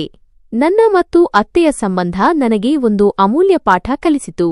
ಜೀವನದಲ್ಲಿ ಹಲವು ಬಾರಿ ಅಂತಹ ಪರಿಸ್ಥಿತಿಗಳು ಬರುತ್ತವೆ. ಆಗ ಸರಿ ಮತ್ತು ತಪ್ಪಿನ ನಡುವಿನ ಗೆರೆ ಮಸುಕಾಗುತ್ತದೆ. ಅತ್ತೆ ಏನು ಮಾಡಿದರೂ ಅದು ಅಪರಾಧವಾಗಿತ್ತು. ಆದರೆ ಅವರು ತಮ್ಮ ಪ್ರಾಣ ಉಳಿಸಲು ಹಾಗೆ ಮಾಡಿದರು. ತಂದೆ ತಮ್ಮ ಸಹೋದರಿಯನ್ನು ಉಳಿಸಲು ಒಂದು ದೊಡ್ಡ ಅಪಾಯ ತೆಗೆದುಕೊಂಡರು ಮತ್ತು ಕೊನೆಯಲ್ಲಿ ಅವರ ತ್ಯಾಗವೇ ಫಲ ನೀಡಿತು. ಪ್ರಾಮಾಣಿಕತೆ ಮತ್ತು ಶ್ರಮದಿಂದ ಕೆಲಸ ಮಾಡಿದರೆ ಯಶಸ್ಸು ಖಂಡಿತ ಸಿಗುತ್ತದೆ. ಆದರೆ ಸಂಬಂಧಗಳಿಗೆ ಗೌರವ ಕೊಡುವ ಮನುಷ್ಯನೇ ಜೀವನದಲ್ಲಿ ನಿಜವಾದ ನೆಮ್ಮದಿಯನ್ನು ಪಡೆಯುತ್ತಾನೆ. ಕುಟುಂಬದ ಸಂಬಂಧಗಳು ರಕ್ತದವಾಗಿರಲಿ ಅಥವಾ ಹೃದಯದವಾಗಿರಲಿ, ಅವೇ ನಮ್ಮ ನಿಜವಾದ ಸಂಪತ್ತು.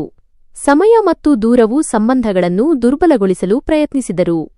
ಆದರೆ ಹೃದಯದಲ್ಲಿ ಅಕ್ಕರೆ ಮತ್ತು ಪ್ರೀತಿ ಜೀವಂತ ಇರುವವರೆಗೆ ಪ್ರತಿ ಸಂಬಂಧವೂ ಅಮರವಾಗಿರುತ್ತದೆ. ಜೀವನ ನನಗೆ ಕಲಿಸಿತು, ಎಷ್ಟೇ ಕಷ್ಟಗಳು ಬರಲಿ ನಾವು ಸತ್ಯ ಮತ್ತು ಒಳ್ಳೆಯ ನಿಯತ್ತಿನೊಂದಿಗೆ ಅವುಗಳನ್ನು ಎದುರಿಸಬೇಕು. ಕರ್ಮವೇ ನಮ್ಮ ಗುರುತು ಮಾಡುತ್ತದೆ. ನಾನು ನನ್ನ ಕರ್ಮಗಳು ಮತ್ತು ಸಂಬಂಧಗಳ ಬಗ್ಗೆ ನನ್ನ ಜವಾಬ್ದಾರಿಯನ್ನು ಅರ್ಥಮಾಡಿಕೊಂಡೆ ಮತ್ತು ಇದೇ ನಿಜವಾದ ಪಾಠ ಆಗಿತ್ತು. ಸಂಬಂಧಗಳ ನಿಜವಾದ ಬೆಲೆಯನ್ನು ಸಮಯದ ಬಿರುಗಾಳಿಗಳನ್ನು ದಾಟಿ ಬಂದವನು ಮಾತ್ರ ಅರ್ಥಮಾಡಿಕೊಳ್ಳುತ್ತಾನೆ. ಕೆಟ್ಟ ಸಮಯ ಬಂದಾಗ ಕೇವಲ ಬಲವಾದ ಸಂಬಂಧಗಳು ಮಾತ್ರ ನಮ್ಮೊಂದಿಗೆ ನಿಲ್ಲುತ್ತವೆ. ನಿಮ್ಮ ನಿಯತ್ತು ಇರಾದೆ ಶುದ್ಧವಾಗಿ ಇಡಿ ಮತ್ತು ಪ್ರಾಮಾಣಿಕತೆಯಿಂದ ಕೆಲಸ ಮಾಡಿ, ಏಕೆಂದರೆ ಇದೇ ಜೀವನದ ನಿಜವಾದ ಆಧಾರ ಆಗಿದೆ. ಸ್ನೇಹಿತರೆ, ನಮ್ಮ ಇಂದಿನ ಈ ಕಥೆ ನಿಮಗೆ ಹೇಗೆ ಅನಿಸಿತು ದಯವಿಟ್ಟು ಕಾಮೆಂಟ್ ಮಾಡಿ ತಿಳಿಸಿ. ಮತ್ತು ಇಂತಹದೇ ಕಥೆಗಳನ್ನು ಕೇಳಲು ನೀವು ನಮ್ಮ ಚಾನೆಲ್ ಅನ್ನು ಸಬ್ಸ್ಕ್ರೈಬ್ ಮಾಡಿ ಮತ್ತು ನಮ್ಮ ಈ ಕಥೆಗೆ ಒಂದು ಲೈಕ್ ಸಹ ಮಾಡಿ, ಜೊತೆಗೆ ಹೈಪ್ ಸಹ ಮಾಡಿ. ಮತ್ತು ಹೌದು ಸ್ನೇಹಿತರೆ, ನೀವು ಈ ಕಥೆಯನ್ನು ಯಾವ ನಗರದಿಂದ ಕೇಳುತ್ತಿದ್ದೀರಿ ದಯವಿಟ್ಟು ಕಾಮೆಂಟ್ ಮಾಡಿ ನಿಮ್ಮ ನಗರದ ಹೆಸರು ಸಹ ತಿಳಿಸಿ.